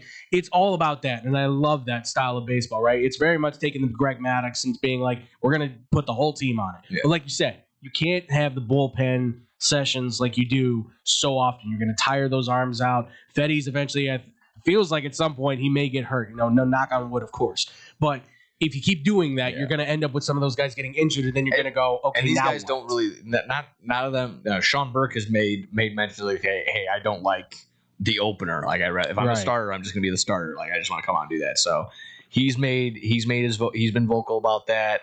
It's clear that Eric Fetty either just doesn't mind, or he maybe does like it in the sense of not being the per se starter. Yeah. But he's weird, at least in my mind. Like I said, I'm sure you can go back and look at his box scores, but I feel like he's he'll come in for 5. He'll go scoreless, give up 4 or 5 in the 4th inning, and then he'll go scoreless after, and then he's done. Right. Like that's basically like an Eric Fetty type day where you're going to get some good stuff out of him. He's going to look like an ace for about 3 innings, and then he's going to have one, what are we doing? Yeah. Well, he's a short-term relief kind of guy at his core. And he's low risk. Yeah, and that's the thing is that this team, like, everything they have done to this point has really, it's all about emphasizing a specific point and a value that they are able to work with, right? So for pitching, it's location, it's control, it's all that. For the batters, it's a lot of wait for your pitch, right? I mean, Antonucci's the accent on that. I'm not swinging at anything until I get the one that I want, that I like, which is why you got a homer last night. Got a home run last night that actually went over the fence instead of his 60-foot in around, inside the park home run that he had. Home run's a home run. It is. You get it. You get Damn it. right. So, and that boy, if you want a hustle player like that guy, there's a beating heart and soul of that team right there in this. What is he again? 22-year-old kid or something? Dude, I mean, Antonacci and Mydroth are my ideal. Like they just work. It's their mentality. Like if you again, I don't know. Somehow, some way, if like Aaron Judge had Chase Mydroth's mentality or mindset, he would maybe become my favorite player of all time, just because he's so talented. And then he's like, he's out there yelling, screaming, jumping, making hustle plays, which I'm not saying Aaron Judge doesn't do that necessarily, but you can visually see like he's Mydroth is like a spark plug. He's like a pit bull. He's a leader. Yeah. He clearly is out there and commanding the guys, get ready for this. You can see him being vocal with everybody, checking on him. Murakami, even though I'm sure there's not a lot of dialogue that happens. You could still see him making like a, hey, just so you know. There's Like, enough between him and Vassal when they're doing the wand, so I love that. I love that became the natural. They were looking for one, and I'm glad that became the natural home run celebration. Yeah. I'm just not happy that we haven't seen any wizards in the wizards in the fan. Like, we need to see more of those guys. I mean, we can do that if you want. I'm going to the game on the 22nd. Yeah. I was thinking about what like. Is there a Party City around that I can go? Or Probably. Is it like There's got to be like a Halloween store somewhere. Halloween Town already open? There's a Spirit one open somewhere. Gotta be. Yeah, of course. Can I go get my like a Gandalf or a Harry Potter outfit? I think that would be good. Get the cape and get that old hat with the pointiness and stuff. I just don't want to walk in with a wand to security and then they're like, "Sir, you're gonna have to." It's happened before. What are you gonna Avada Kedavra everybody? Yeah, no, it's happened before with my fiance's purse where we've had to take that long walk back to the car. And like, I just don't want to get to the front. Sir, what is this? Yeah, It's with my staff. Like, sir, you can't bring that in. She's like, you shall not pass into the race field. God damn it all. Yes, I can take the staff in, Yeah, sir. exactly. You have to put it away. I can bring it in. You'll let me Sir, in, and you'll no. give me free comps on beer, sir. You're trying to do Jedi mind tricks, dude. Pick one. Are you a wizard or are you a Jedi? It's all the same. They're just space wizards. Stop it. I just made so many Star Wars fans get so upset. Yeah. They're just space wizards. That's all they are. That's good. You want to fight me about it? I don't care. Oh, yeah. Well, speaking of complaining, you would think that the Cubs are 10 to 20 games below 500 the way a Cub fan would describe the team I can't talk as. with them anymore. I love you, Frankie, but I'm glad he's not here because I only shudder to think what we'd have to listen to with him. I'm sure his if you only listen to ESPN 1000 and listen to Cap, oh god, cry about the Cubs. He thinks the world is crashing. You would think that the Cubs are 30 games below 500. Yeah, it's just not the case. They are, funny enough, they're only one game out from the wild card. Yeah. They are actually still competing. But again, if you ask a Cub fan what's going on, the entire burn down the city, send everyone over to somewhere else. You're 2 games above 500, and it's woe is me. It is the doomiest doom and gloom I've ever did gloom. Like, it's crazy to see the reactions that are popping off. I will give it to them on this. It's painful to watch the team because I was watching the highlights recently from when they played the Giants and watching that team kind of not even go through the motions. It feels like they're kind of just lazily playing baseball where they're missing opportunities to make good catches. They're letting balls bounce on the infield where you could easily have caught that one, but instead it's bouncing in bounds and now it's a hit. Like, there's so many moments where it just feels like better play could be happening on the field, but either something's missing because the manager's not doing his job or the players are feeling lethargic. I don't know what it is. I can't pinpoint it because everything feels like such a mess from the pitching is not on point. Yeah. They're giving up easy home runs because the ball's going right down the middle. The bats go quiet at some point. You get an occasional triple, double, maybe a home run here or there. But for some reason, these guys all of a sudden, last year, they were swinging and they were making contact left and right. All of a sudden now, it's a swing and a miss, or they're not even swinging. They're just letting the ball go right by them, and it's a strike. I can't explain it. Yeah. I don't think there's been one instance this year of, okay, that is the glaring thing. That's the straw that broke the camel's back. That's the thing that's going to get Craig Counsell fired. Right. However, I think over the past couple of years now, you can point to a couple different things. I'm going to have to backtrack now a couple weeks now. The whole PCA thing. Yeah. Him basically losing his smile out in center field because a White Sox fan, the girl yelled at him. Right. And it wasn't that necessarily. It was, of course, all the stuff that happened afterward. The errors, the talking after the post game interviews that he was in. I'm all in my head right now. More errors on top of it. I think that was one of those things where that was fumbled so hard by Craig in the sense of like, why was he even in the lineup the next day? Yeah. Like, that's a thing that, again, I'm not huge. I played baseball for like a year or two, in my 6-year-old year. Yeah. So I'm not at the same level of like, what a manager shouldn't do. They've had all these instances, but that was definitely one of those things where like, hey, PCH probably shouldn't have even been like in his cleats that day. The next day, that should have been an off day for him to be. That's that's an off day. That's chill out. Even if you want to be in the bullpen on your phone, I don't care. Do anything else besides pick up a bat and worry about baseball. I feel like that was fumbled so bad, and a lot of people pointed that out. And on top of that, this year again, this might be one of those things where if it's not Jed, it could be Craig, and if it's not one or the other, it could be both that are probably gone by the end of this year. That it's starting to feel like people have moved away from this ball team in terms of the players. Like, you want to blame PCA for not performing, and Shoto's had now just a complete drop back, right? And the team is really just dysfunctional in that way. And then you go, well, where's this coming from? Well, the manager, right? The manager is the guy in charge of these guys. You paid Craig Counsell all this money. You got him from the Brewers. The problem is, when you got him from the Brewers, the expectation was the Brewers are supposed to be worse. Turns out they're actually better. Kind of a funny thing to watch that happen. Weird how that happens. Yeah. But at the same time, too, then you go to, who hired Craig Counsell? Well, it's Jed, right? And Jed was supposed to be the immediate successor to Theo Epstein. You sold us all on, hey, he's been a part of the whole signing of guys during his time in Boston, and then here with Chicago, helping them win a World Series. He's gotten so much credit right there with Theo that the expectation is we're not going to miss a beat. If you're a Cubs fan, it's going, we're not going to miss a beat. But it's pretty clear that there is a severe difference between Theo Epstein and Jed Hoyer, where Hoyer, I think, is certainly identifying guys, but and ask yourself this, was Alex Bregman really the right guy to bring in to play third base, right? When you had Matt Shaw. Right, when you had Matt Shaw and all these other guys, should you have given up Owen Casey for Cabrera, who's right? having a decent year in Miami? Absolutely, and you can make the argument that Cabrera is still I'll even add the trade earlier from to get Tucker. Like, you gave away. Oh my goodness, he was actually having a decent little season last year until he got hurt. But yeah, just I'll pull that up in a second. But just on top of that, I mean, you look at that and you're just like, okay, all these moves are made. Not a majority of them just aren't hitting. And on top of that, now you trade away all our prospects. We have no farm system.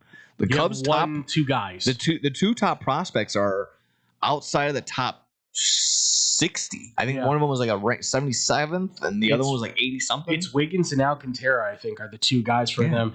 And neither one of them right now, I think, are going to get brought up anyways, because Wiggins is just coming off an injury, and Alcantara, I think, is still has a little bit more work to do. So it's unfortunate, because you look at this team and you say, well, last year what they were able to do damage-wise is incredible, but now you're looking at them going like, I mean, is this team going to be able to stick together? Yeah.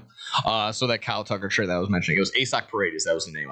Yes. So Paredes was having a good year. Yes, he gave away Hayden Wisniewski, who, again, I'm sure they would have loved some just any sort of arm right now. And then on top of that, Cam Smith too, who, again, I'm not going to sit here and be like, Cam Smith is a bat. Yeah. Cam Smith is a bat that can get utilized, and you see him in Houston right now. Like, he's not hitting every home run, but when he does, that ball flies.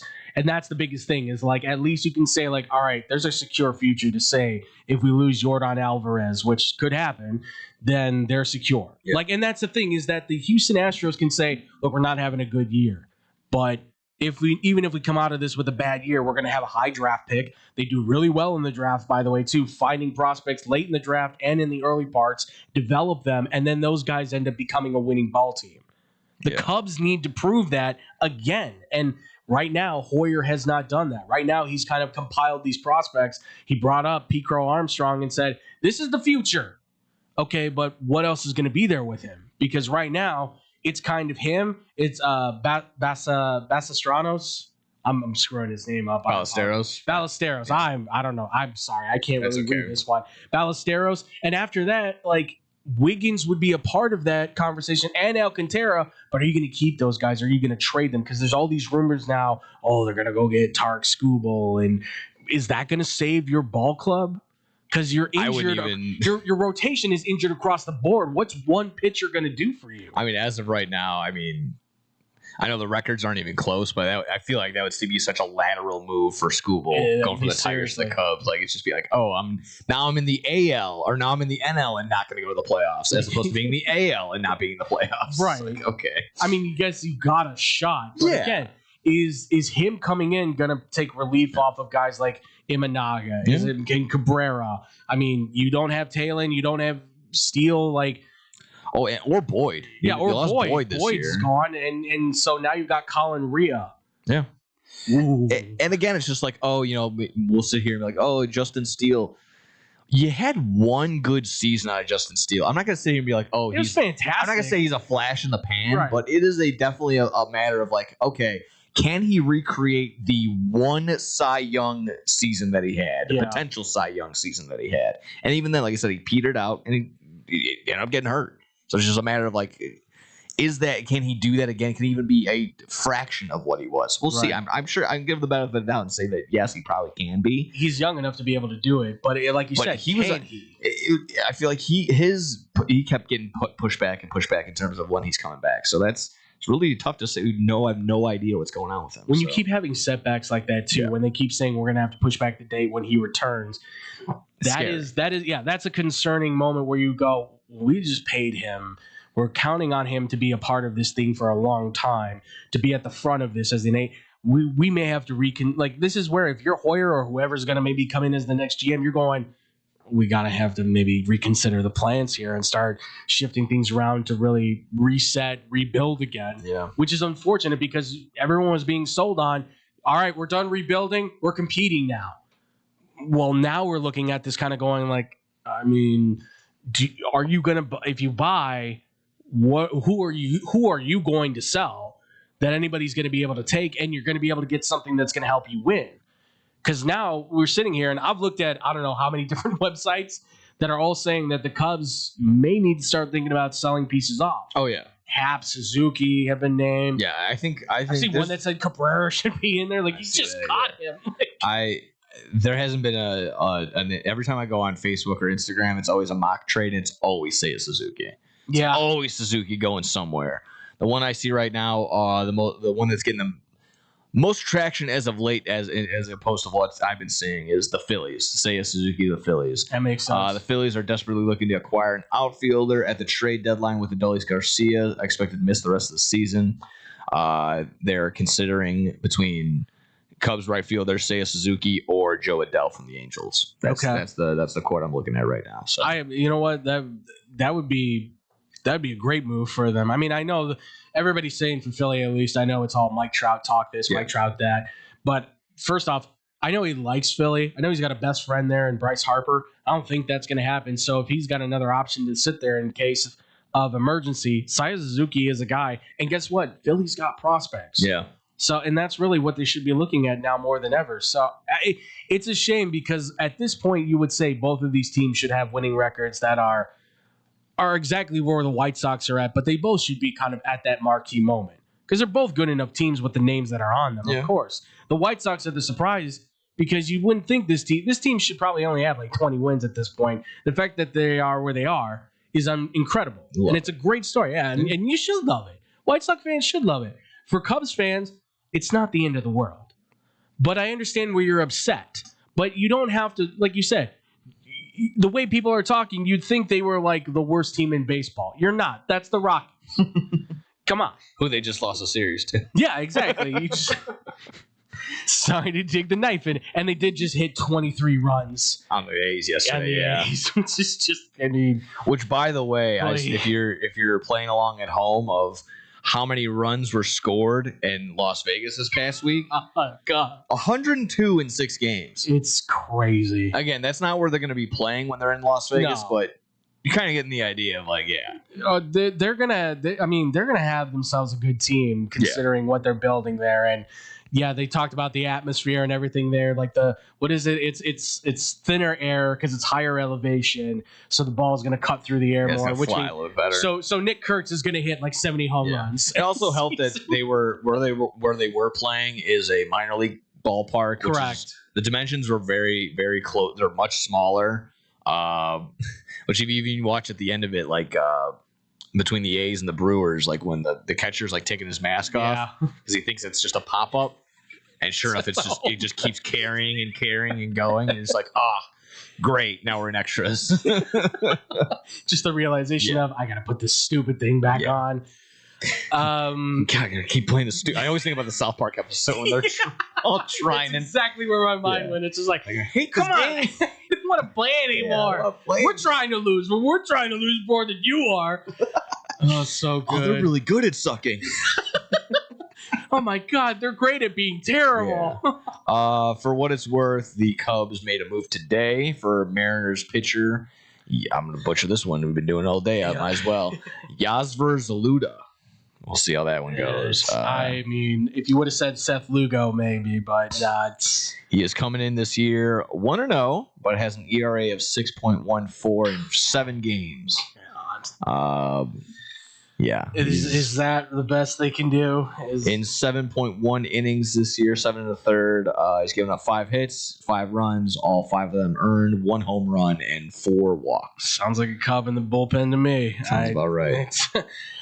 Look, I don't mean to add on to the value of like, oh, so the world is no. Oh, that was last year. I don't even think he has any stats going on this year. So. I don't think so. But either way, I would say for Cubs fans, like there is plenty of time to recoup things, right? But this is going to be the determining factor, right? We're almost halfway through the season. We're getting to that point now where the discussion's happening a lot more for the deadline. It's a matter now of, is there a move to be made to save this ball club? Is there enough here in the roster to be able to still step up and be a playoff team, a wild card team, any kind of sort, right? Can you still compete for the division? It looks tough.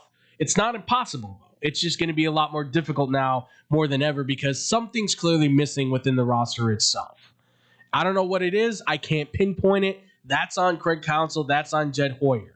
And we're going to find out here probably very soon whether, because it sounds like they're trying to figure out the next steps themselves. They haven't secured anything.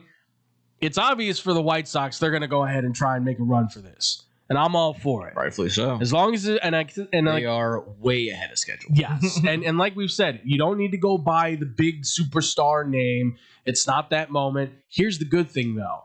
You come out of this not even having to win the division, but with a chance to make the playoffs. Guess what some of the big names in baseball are going to start saying? Ooh. Southside's looking pretty good. And they're young. And the campfire milkshake ain't too bad either. No, God, that thing looks delicious. I got to get one of those whenever I get a chance to go over to those games. Next Monday. It looks delicious. It also looks like, you'll be dead like in 24 hours from the sugar overload. That thing fills you up. You don't need to eat. If you get that at the beginning of the game, you don't need to eat nothing the rest of the day. I'll still get a hot dog. So good. So good. Listen, I'm going to tell you all this right now. You want some of the best food at a ballpark? What? It's the rate. The rate has some of the top notch by far. You know why? Local restaurants, baby. Because that's how they work. But what do you guys think about the White Sox and Cubs? How do you feel about your team? Let us know or complain to us if you want. It's up to you. Obviously, all the fun stuff. Comments down below. We'd love to hear from you guys on that. And also, too, what do you think they should do at the trade deadline? Buyers, sellers, let us know what you guys think as well. Ways away, but this is about the time it starts picking up. Absolutely. There's a lot of names out there, ladies and gentlemen. We're going to get deeper into it as the deadline goes through because everybody's getting mentioned for the deadline. And I mean I saw one recently that had Yankee superstar in it, believe it or not. Which, that's not happening. But if it does, well, he's going to the Dodgers. But let us know your thoughts, ladies and gentlemen. But folks, when we come back here, we got a lot to talk about as far as off the rails, folks, because there's a ton that still went down. So that's coming up next here on Blow the Whistle on SportsTownChicago.com. He's right there. It's the bottom of the 7th inning. The last chance to order beer. But we didn't come here to drink beer. We came here to win this ball game. Chicago's so lucky. SportsTownChicago.com. 1, 2. 3 into the 4. Pizza at your house and you can get it at the store. Uh-oh, here we go. Chicagoland area. Little Caesars is heating up for the summer. Try our new Crazy Puffs. $3.99. Walk in or delivery. 7 days a week. 4 p.m. to 8 p.m. Filled with cheesy mozzarella, pepperoni, pizza sauce, buttery, garlic flavored drizzle, Italian herb and Parmesan seasoning, deep dish Detroit style pizza, $7.99. Super cheesy bread, $5.99. Hot and ready combo, $12.99. And for your daily deals, go to LitCaesars.com. Oh, Little Caesars with our crazy puffs and cheesy dreams. You light up my soul with your pepperoni schemes. With every slice we share, with every moment we did in this piece of love affair, so you didn't hear that just here. You don't want to miss out on these delicious deals. Visit your Chicagoland area Little Caesars today. Cheese, cheese, cheese. Nobody does food better than our friends south of the border. If you're looking for delicious, authentic Mexican food in Chicagoland's backyard, check out the Topos restaurant. Try their quesadillas, burritos, or my favorite, the 3-taco combo with steak and extra chipotle salsa. Muy caliente! They even have breakfast for early risers. Topos is the highest rated Mexican restaurant in Naperville on Yelp. Once you try it, you'll understand why. Visit totoposnaperville.com for their menu, special offers, and online ordering on Grubhub. Pickup or delivery. Topos Restaurant. Open nightly until 8:30, closed on Sundays, located next to the Jewel on Aurora Avenue in Naperville. Experience fresh, homemade Mexican at the Topos Restaurant. I got an affordable family-owned restaurant for you that won't cost you an arm and a leg. It's Goodies in River Grove. My Goodies order never changes. A gyros, not a gyro. Smother in sauce and hot fries on the side for less than $9. If I'm really starved, I'll add a chicken kebab to my order. Looking for more? Try a juicy cheeseburger, Chicago-style hot dogs, or a toasty corned beef meal. I can walk in 7 days a week, dine with my family, or call 708-583-1700. Pick it up and enjoy it at home. Can't stop in? Not a problem. Goodies delivers through Grubhub, DoorDash, and Seamless. Goodies is located at Cumberland, Belmont, River Grove. Goodies bring authentic Greek food to the Chicago. It's the summer of coffee at Dunkin' Donuts. To reach peak summer mode, you need your summer coffee, like a smooth new s'mores frozen Dunkin' coffee, a refreshing butter pecan iced coffee, or a sweet coconut cream pie cold brew. What could be better than iced frozen coffee on a hot summer day? Nothing. Dunkin' Donuts has all your favorite flavors this summer. So come enjoy the summer of coffee and keep cool out there, kids. America runs on Dunkin'. Price and participation may vary. Limited time offer. Looking for a great bargain? Want to find cool collectibles? Need to get fresh fruit and vegetables for the family? Come on down to Swap-O-Rama. 3 great locations, 42nd and Ashland in Chicago, Melrose Park in Ulsa, with hundreds of indoor and outdoor vendors selling clothing, tools, electronics, and much, much more. Have stuff for sale? Become a Swap-O-Rama vendor and turn your hidden treasure into cash. Visit their website for market days, hours, and vendor information. Go to swap-o-rama.com. Swap-O-Rama, the first name in flea markets. Blow the whistle. Going off the rails. Another train!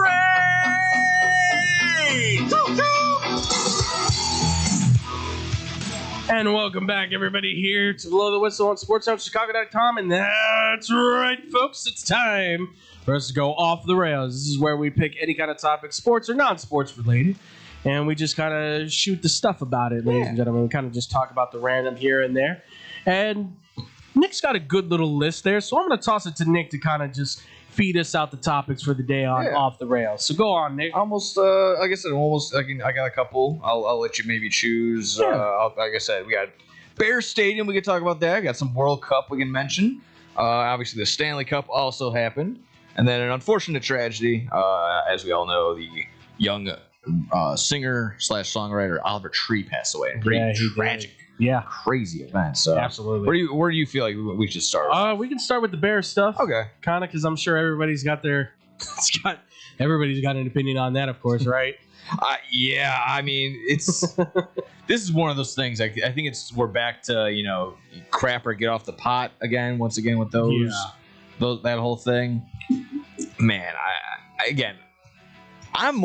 been on the lesser side again of like I don't really care necessarily where they are, where they play. I do think watching football games live is probably the worst way to watch a football game. If you're actually like trying to see what's going on, if you're not like you want to actually watch the game. Yeah, it's just better at home when you got all the different angles and you're listening, you're watching all the replays. I feel like it's just much better. But that's just me. I'd rather be comfortable in my house than freezing my butt off. That too. That also helps a ton when I'm not, not in the blistering cold. But yeah, everyone was just all gung ho about the Illinois lawmakers, Illinois politicians. That I feel like that was the biggest like hullabaloo on Facebook from all the people that I was looking at. Which I don't understand, because I mean, if you don't live in Cook County, you feel like you have a right to complain, like you're not paying the taxes on that thing. Like the people in Cook County are going to be on the hook for this thing. You understand that's what the lawmakers were saying. Like, we don't want people. They're still on the books, by the way, for the big space station that's sitting on Soldier Field by like over $500 million. So does everybody understand they don't want you more in debt? Like, that's what they're trying to avoid. And I get it. For some people, they're like, I don't care. All right, well, you keep the hoagie in your mouth then, or whatever you want to do. It doesn't matter. They're trying to help you out. It stinks that, yes, this happened, but I'm still going to call this out as Warren's trying to make a play. Yeah. Like, I'm sorry. Like, that's what it feels like. At this point, I almost have the conspiracy theory in my mind. Like, is he getting kickbacks for, like, everywhere he's announcing? He's like, we're going to go to Arlington Heights. Cha-ching. We're going to go to Hammond. Cha-ching. Like, is it just people are giving him money? So he's like, we're going to go wherever the money's at. Like, I'm going to get the biggest paycheck. I don't know. Yeah. I don't think that's the case.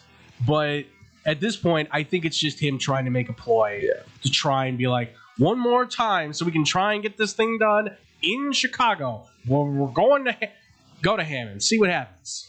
Yeah. It's you and the Horseshoe Casino then, my guy. Go to town. Have fun developing that.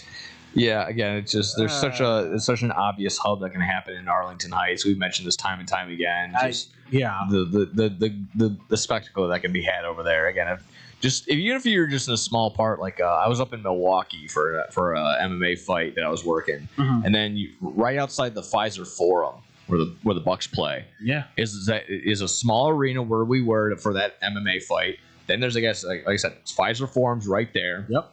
Then there's I don't know, countless breweries, restaurants, that whole row entertainment, of anything that's over there. Probably some putt golf if you wanted to. There's like even I think like a bar / dance nightclub kind of thing. Exactly. Like, they got a couple of those over there. That's the goal. That's what should be entertainment district. Yes, that's what should be around not Soldier Field, but that's what should be around where the Bears end up playing. Correct. Like, that's the goal. So if that's not it, I don't know. Again, I'm not losing sleep about it. I don't care if they go to Indiana, if they become the Hammond Bears, then that's it. They're the Hammond Bears, they're not the Chicago Bears to me anymore. It's like, oh my God. Shut up. The meathead fan will not give that one up. And I get your deep down soul inside, because my grandfather's been watching and my father watched, and it's like, cool, man. Like my dad is a Chicago Bears fan, I think. Like, but it's like not built within him to be like, I'm gonna dress in all Bears gear and watch the Bears. He's gonna watch the Bears. He's gonna have moments where he complains and yells at the TV because he's an 83-year-old man, and then I'm gonna have to listen to him complain to me about what's wrong with the Bears, even if they get the win. Yeah. Even if they get the win, I'm still gonna have to hear, they're not running the ball enough. Or really, they just had like 200 yards of but they still got to run the ball more. Like, I'm gonna hear that. I do feel for the hard nose, the season ticket holder for the past 30 plus years. Yes. That sucks. I hate that. I hate is hearing stories unfortunate. about that. You hate hearing anything like that. Again, it's like these season tickets have been passed down since my grandpa was here, and then my dad got him, and now I got him. Like, and then now I got to go 28. It's inconvenient, but it is only less than 20 miles away from where Soldier Field is currently currently at. It's not. You're not driving you're doing the Oregon Trail here, folks. Even though, yes, I know Indiana does feel long. And probably a reason why we didn't get, just probably why Chicago didn't want or to have host a World Cup game is probably would have been at Soldier Field. And you would have the same exact issues, but now in Spanish. But now, I say that just because, like I said, all the soccer fans are going to come over and infiltrate. And like, how do I get out of here? Well, sorry, pal. Welcome to America. Welcome to Chicago. If you've ever been to a Fire game when they were at Toyota Park, which I have, that was already a nightmare as it was.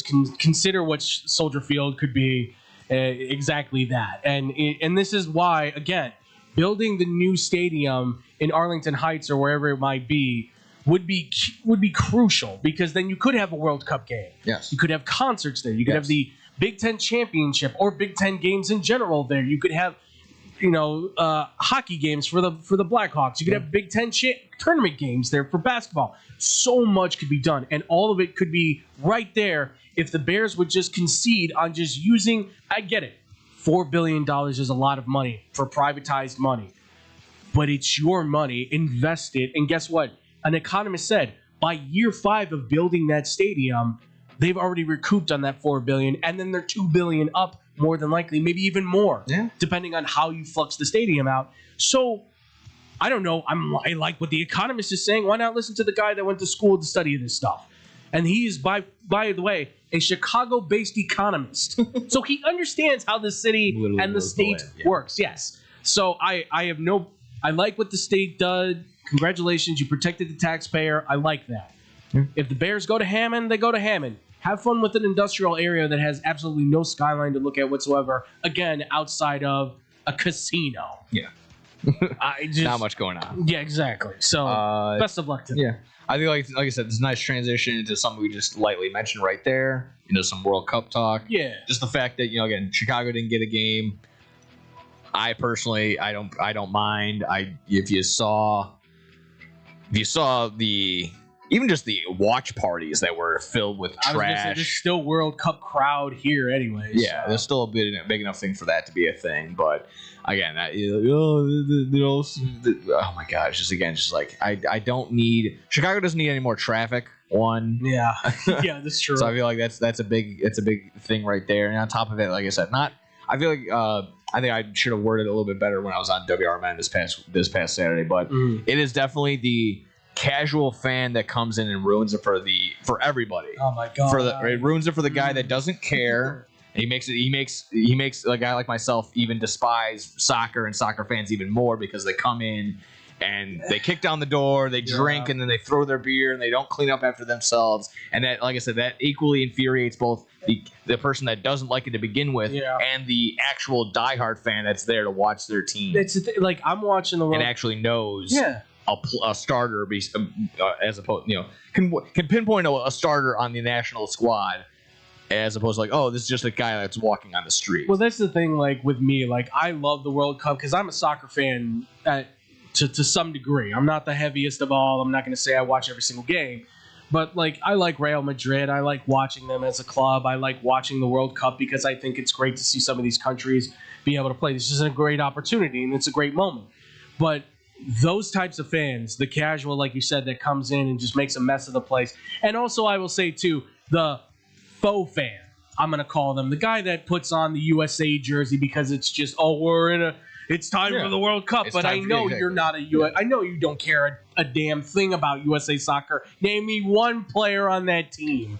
And I swear, I had that moment. Yeah. I was at a bar with a few friends of mine. We were out. And one of my guys, we were talking with some dude who was like, he was all done up USA and stuff, and I was just, he had the flag on his. cheek. Yeah, absolutely. He had the flag on his cheeks and everything, and I just was like, "Can you name one player on the team?" And he goes, "Yeah, they got that that David one." Beckham. He didn't say David Beckham. He goes, "They got that one guy that plays for. He played for like in England and stuff." And I'm like, "Name him, dude." Yeah, David Beckham. Yeah. Yeah, and he was just like stuttering on it and created a bit of a rift. We got out of the bar, thankfully. But I was just like, I'm like, you know what? I don't even care if we had to get out of there because of that whole thing. Like, he got all angry and stuff. I'm like, dude, you don't care about soccer. I'm like, and I'm not going to be around you as you're like, by the way, he was spilling beer everywhere. So this is just an excuse, like you said, to just kind of get adding drunk. to my point already. Absolutely. It's just a reason to get drunk at a bar and be like, I don't care. It's the Team USA. Yeah. Okay, but you don't give a damn about this. You're going to, by the way, USA, your chants suck. I'm just calling it out. Like, I believe that we will win. First off, that's Wisconsin's thing. Yeah. That's not your thing. So cringe. It is. It's just like it's called soccer's another chant. Funny. It's a funny chant. It's a funny chant. But it still stinks. Yeah. My favorite, it's not a chant. It's not like a in-game chant that they would do, but my favorite when I was watching other like past soccer videos, whenever their team is getting blown out and they're, the fans are leaving, they go, "Is there a fire drill? Is there a fire drill? Is there a fire drill? Is there a fire drill?" That's why I love like English soccer. Like everywhere across the world, doesn't matter what language it is, they got some way to be able to celebrate and or take a dig at you. Yeah, it's fantastic. That's why Those are so good. And again, like I don't know the exact verbiage of it. They're like, at least we didn't get shut out. Yeah. Hey, we didn't lose by that much. Oh, it's like stuff like that. Yeah, I think what was it I was watching? It was a Newcastle one where they lost, unfortunately, but the visiting team was beating the hell out of them. Yeah. And the guys are going, the exit's on the left, the exit's on the left, the exit's, and I was just like, wow, that's really good. Yeah. Just for the sake of World Cup, I will say it's been, if you like watching the World Cup, I'm sure you can agree, it's probably been spectacular. We did have a surpriser. Cape Verde shut out Spain 0-0. It was a draw, but that's not supposed to happen. No. Spain's not supposed to lose like that. Egypt tied with Belgium today. So, again, wasn't supposed to happen, but this Belgium team is not as good as they have been in the past. Germany, unfortunately, clocked Curacao 7-1. That's what should have been, but this World Cup has so far started out very good. It's getting really interesting. So if you're a soccer fan, I think you're like myself and Scotty. We were going back and forth, being like, I can't believe, like even now we're going like, really? Yeah. Spain can't get one freaking. It's Cape Verde. Like it's going to be very interesting to watch. All these other countries, and I've said it before. I'll say it again. I said it on Next Bomb. I'm really pulling for Portugal. I want Cristiano Ronaldo to get his. I put my money on Spain. Looks like it's not going to possibly come through, I guess. But if I did have to pick a team, France is just stacked with talent. So I'll just say that for the sake of World Cup, just to kind of give it some love. It's been thrilling so far. From what I'm gathering from everyone around and from the conversation I had on Saturday, this might be one of the more, if not the better, USA teams that's come around in quite some time. It's been a while since they've had something like this. Yeah, at least again, on the terms of just like, are they going to win everything? Probably not. But just again, it was always a matter of like, is USA just going to stay respectable? Like, they're not just going to get embarrassed by exactly like Morocco or something. Right. They can. I'll give them this. They can win their group stage. They should be able to do it. That's what I've heard too. It's not going to be easy because Turkey and the rest of them. Obviously, this is their sport. This is what they have a lot of pros on for. But USA should be able to get to the group of 32. What group are they in?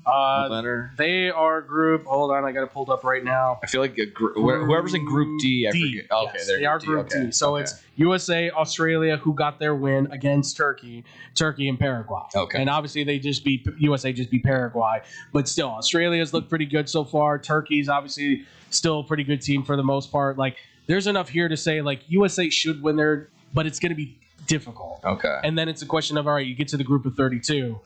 Now against the big boys, can you handle yourself? And that's where I kind of question. And the only other thing I've heard is like, sounds like a lot of the powerhouses, a lot of the ones that are going to be there are kind of their classes aren't the best, but that kind of sets up for one misstep, and then they're not there, and they're not represented from the club. That's the thing is like Germany, France, Spain, they all should have an easy time, but obviously if Spain's indicative of anything, might not be that simple. Like, and this is the beauty though of the World Cup, right? At any point, that's the thing about soccer, right? You can have all the all-stars and all the best in the world and take on the last place team, but if the ball bounces the right way, you could lose it. Yeah, you could easily lose it. I understand though where Americans go like it's so long and it's so much. Hey man, it takes a lot of endurance to go. Hydration breaks, really. They're jogging. Listen, I could barely jog for 10 minutes without huffing and puffing myself. Now, granted, I'm not built like Cristiano Ronaldo, but still, 90 minutes on a field, I hated the mile. It took me I never even finished the mile. Trust me. I haven't done a full sprint in months. I run on the treadmill. A year. Yeah. I haven't gone full sprint in quite some time. I think I tried it once 2 months ago on a treadmill at the Planet Fitness. Yeah. Embarrassing to say, I had a trainer come over and be like, "Yo, you okay?" And I was going, I think so. Yeah. And then I think I would have the lunk alarm going off because I'm breathing so heavy. When you drop it, did he drop his weights? No, he's running. His lungs are probably about to pop. Yeah. Two more things, and then we'll get on out of here. Yeah. Quickly on the Stanley Cup.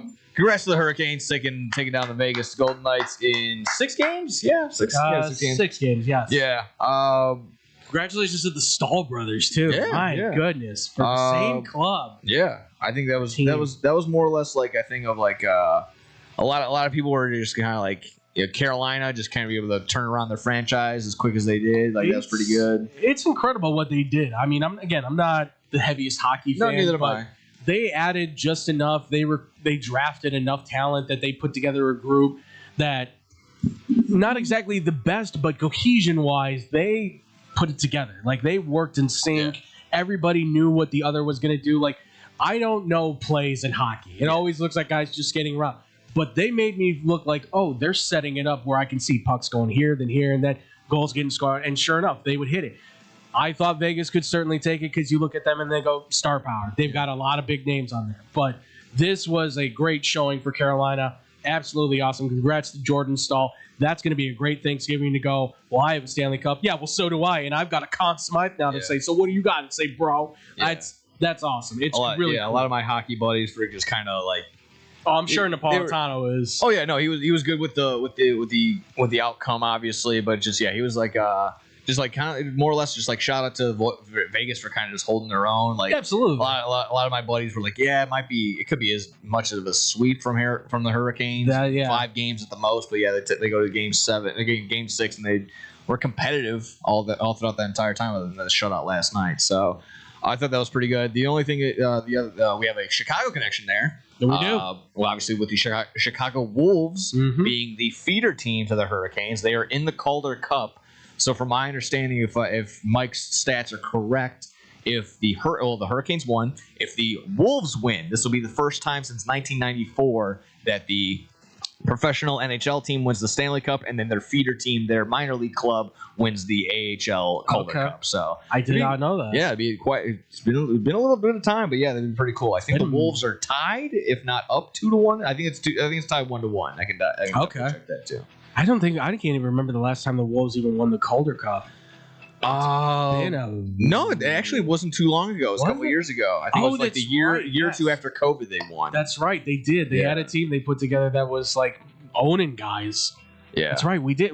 We talked about it on this show when they were doing it. Wow. Yeah. Oh, sorry. The Marlies are held a 2-0 series lead as of now. Okay. Oh, wait. Hold on. Never mind. Hold on. Getting an update? Yeah, no, Toronto's up 2-0 now. Okay. Chicago. Okay. Yeah, because last night they must have lost in overtime. They lost in overtime 5-4. Yeah. Okay. That's upsetting. I mean, I'll even say shout out to the Wolves too, man, because you want to go see a hockey game for like on the cheap. Yeah. They do it just right, and I was able to get over to a couple games more recently, and good stuff, man. They got some good players over there. They put on a good show. Just like any minor league club over here, they put on a show in between. Absolutely. Yeah, that's nice. And good food too, folks. Let me tell you, they got some good concessions over there. So shout out to them as well. Oh yeah. If you want to pass on some free stuff, we'll take it. Yeah. Final one. A shame to end it off on such a negative note, but I didn't think this was real when I saw it. Yeah, I saw this pop up and I went, this has to be like a promotional joke because he's not done stuff like this before, but I've seen he's done some crazy. Literally, if you go on his feed on his the tour that he was promoting, he's getting in a helicopter and flying around. And sure enough, if you're not aware, Oliver Tree, musical artist, only like 32 or 33 years old, he's close to my age, young. Passed away just yesterday in a helicopter crash, colliding with another helicopter. If the footage I saw was the legit footage, it was pretty awful. I saw the video that was kind of making the rounds, and it looked that's legitimately it. And for my understanding, both helicopters landed in basically a field, like a parking lot with all electrical cars in it. So not a good landing, not a soft landing in general. Unfortunately, 6 people passed away. Oliver Tree being one of those people. Again, while he wasn't necessarily everyone's cup of tea music-wise, this is just it's just shaking. It's rocks you to the core a little bit. Again, just like things to avoid, things to again, you're just always safety and protocol when it comes to this stuff, especially flying around in a helicopter like that. Like it's a crazy thing. It's nuts, but yeah, it's just very, very. It's very jarring. Yeah, because he's been a well-known.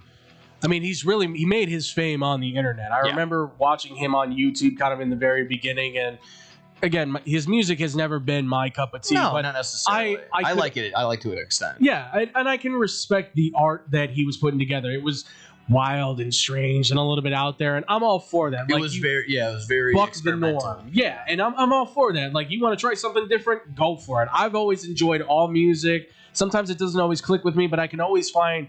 I don't want to go on like some philosophical, deeper level, but there's always like an artistical value I can find in that stuff. I've like, that's how I've just taught myself. Like, any music that people might say, I don't like country. Well, I can find something to like with country. You can find something to like, I think, with every piece of art, music, painting, drawing, whatever the case may be. So with him, there was always that, you know what? He's going outside of left field. He's going to do what everybody doesn't do. And he still became wildly popular. Yeah. Because at the end of the day, he was just an he was a funny guy. Like, he was an entertainer. He was good. Like, the podcast he was on, he was like Tiger Belly. Him and Bobby Lee. That was fantastic. Like, they had the fake beef that they would have. He did that with everybody. Yeah, he did. And I thought that was really funny. H3, a guy who I watched for so long, and he went on there, and they're like going back and forth. I'm like, this has to be for show, but like, I can definitely see where like this also feels like a real, like, are they mad at each other? Like, it was so good the way he would just promote himself to promote his music, and it was just fantastic. It was great work. Yeah. So again, it just shame to see that, because like I said, I saw a lot of the artists that were partnering with him, like a lot of EDM artists like Getter and Subtronics putting up like appreciation posts for him. Just it sucks. Again, I know his music isn't everybody's gonna not everyone's gonna like it. I thought it was still pretty good, but again, he was very entertaining, very nice guy, and very beloved by the music world. Everybody always. I've never found anybody who was like an artist who worked with him who never said bad things about him. They all thought he was great. He was a great guy to be able to work with. And it's such a sad shame. It's still hard for me to believe, because like I said, I saw that post and I was like, it's got to be like from The Onion or something. It's got to be like no, it was legit. And I was like, wow. I remember first seeing his stuff and being like, well, that's an odd looking guy and that's odd music, but I can respect it. I can totally respect him as an artist. And R.I.P. to you, Oliver Tree. You will very much be missed. That's a tough one. Absolutely. I wish, like I said, we could end on a more positive end, but that's all I got on that stuff. Other than that, I guess, like I said, I'll be out this weekend for IHRA, go Dogs, everything else in between. Absolutely. I just love that. So I don't know if you got anything else we can get on out of here. I'll just say this, as far as movies go, because we always kind of talk about movies a little bit. I'll say Obsession might be one of the best horror movies I've ever seen. Do not go into it with a full stomach, because you will feel a little queasy at times. It does Obsession work in the back rooms. Backrooms is doing I haven't seen it yet, but I've heard. I don't know the whole lore on the Backrooms. I know it's a video game thing and a creepypasta and all that. Yeah, it was like a post on Reddit that went wild, and then slowly turned into video games and all more added lore through the internet and stuff like that. Yeah. So I heard that was pretty good. But I've heard that the tension it brings, like it keeps you on the edge of your seat, and it's never gonna back you off. Yeah. And I love the story behind it too. That it's some dude who wrote this whole thing in high school. Yeah. And then was like, before he was going to submit college resumes, he pitched this to A24, and they're like, all right, let's make the movie. Hell yeah. And he directed the whole thing. Everyone's like, well, he had to go through $1 million budget for both of them, and they just far exceeded it. They are the top grossing horror movies of all time, and maybe the top growing of all time. It beat a Star Wars movie. It beat that Grogu Mandalorian movie, which I haven't seen, and I don't plan on it. I've heard nothing but like they didn't try. That's all I've heard from that. The best I heard about that one was it could have just been on Disney Plus. That's a lot of people say it should have just went straight to streaming. Yeah. And I will say this, even though it's chiming up to be maybe the biggest flop of the year, maybe of all time, Masters of the Universe is a solid movie. It's the He-Man one they've made. Okay, and that's the thing, is like, I think we're a little bit past that moment where people would be fans of this. Because you may not remember He-Man. Like, it's been a while since the cartoon was on. Yeah, no, I was aware. It's I just wasn't a fan. Movie. Yeah. It's a fun movie. If you want to go into it and just be like, I want to see a fun movie, which it's got its problems, it's got its holes, it's got all this stuff. I had fun with it. It's got that kind of like Thor kind of humor with the action kind of stuff. I thought it was good. I thought it was good. I think you can go into it not knowing what it is and come out being like, yeah, it's He-Man. Okay, I understand what this is now. Are you going to go see Disclosure Day? That was another one, though. I've heard great things about it. Okay. I love me some Steven Spielberg, especially. I love E.T. and Aliens and all the stuff that he's done. So I will go see it. Because the thing is, I went to go see that. I saw the trailer for it when I went to go see Michael. And I was like, what the hell is this? Like, I got it was an alien movie, but I'm like, is this like I can't remember what movie it was, but like The Signal, I think, or something it's called. It's from the 90s. Yeah. It's called like The Signal or something like that, or The Message. Or I was just like, is that what this is? Or is it like in The Third Kind? Is that kind of movie? Okay. I couldn't tell, but I'm hearing nothing but like great things about it. And I'm going, all right, maybe I got to go see this movie just to go see what it's about. I might walk out confused. I've heard mixed already. I've heard that apparently this is like Steven Spielberg's, like, what if aliens do come and find us as human beings? How would we react? Okay. It's that kind of thing with the exploration of, and what if you were the person that was chosen to be like at the forefront of, you get to kind of disclose that we exist. Okay. It's that kind of thing. And that's an interesting idea.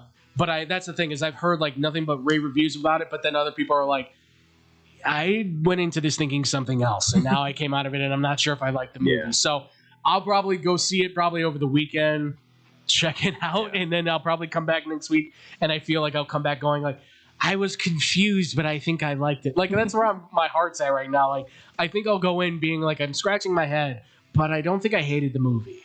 Okay. So I will see. Just a personal question, because it sounds like you're going to the film. Are you the AMC Premium member or whatever that's called? No, no, I don't do that. Oh, my buddies the movie pass thing. Yeah, and all my that? buddies do it. My buddies do it, and they jokingly now when they're doing the like, thank you to our AMC premium members or whatever. They stand up now. They wave. I love that. I think that's so funny. I think it's one of my favorite things that we do now. It's so funny. I did have a movie pass at one point. Back when they did have the movie pass. If you want, the documentary on HBO kind of explains it on like what happened with that. It just didn't make money because you can go see movies anytime you wanted for free, basically. Like, you're paying a monthly, but it wasn't enough. Yeah. So I abused the hell out of that thing so much. So I'm sorry, Movie Pass, but you made it real easy to go see movies. Like, not my fault. I didn't have a lot to do at that point, and my grandma got it for me, and she was like,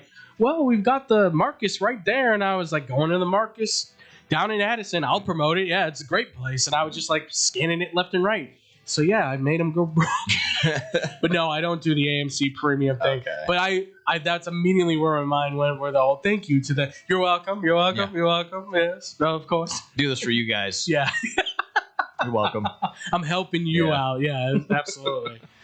It's a good way to go out. Absolutely. Well, folks, I mean, that's going to do it for us here at Blow the Whistle. I hope you guys have really enjoyed this one. This has been great to finally get back into it. Obviously, Thursday, Wednesday, we'll keep you kind of updated on what'll happen there and stuff. But we're hoping to try and maybe get back into the swing of things. It's been a little bit more difficult because you guys got dogs going on and obviously other projects going on. I myself have other projects going on. And other things going on as well too. Last time I saw Tyler in I don't even know how long, a couple months. Yeah, the other day. I mean, I only saw my dogs. I've only heard him. Yeah. I haven't seen him yet. So next time I see him, I will grab him and hug him. I don't care if he doesn't want it. I'm going to do it. Get over here. Yeah, exactly. Yeah. By the way, that's another one. Mortal Kombat 2. Anybody complaining about that? What did you think you were getting into? It's a phenomenal movie because it is what it is. You get the blood, you get the death. I mean, the main character from the last movie dies. I'll spoil that for you. So congratulations. We get all the other characters that we actually care about. So I just want to make sure to put that out there. But yeah, we'll keep you guys updated on that stuff. But if you guys want to reach out to us anymore, Blow T Whistle 1 and all the social media stuff, blowtwhistleradio@gmail.com. Be on the lookout too. And like I said, for us at X-Bomb Sports, I'll promote that because we're no longer live streaming for the time being. We're going to be pre-recording shows and then posting them up on the YouTube channel. That's youtube.com/XBomb Sports. Bad Karma is going to kind of be a little bit TBD for right now.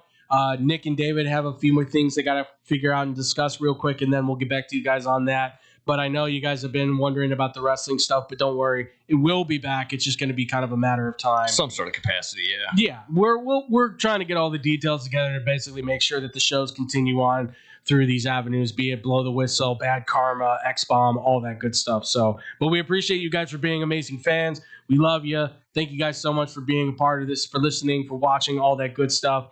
We'll see you guys. If not Wednesday, we'll see you for the next show. As always, ladies and gentlemen, much love. Peace out, everyone. Take care. This is your home for sports. It's the best fans in the world. No better team. SportsTownChicago.com.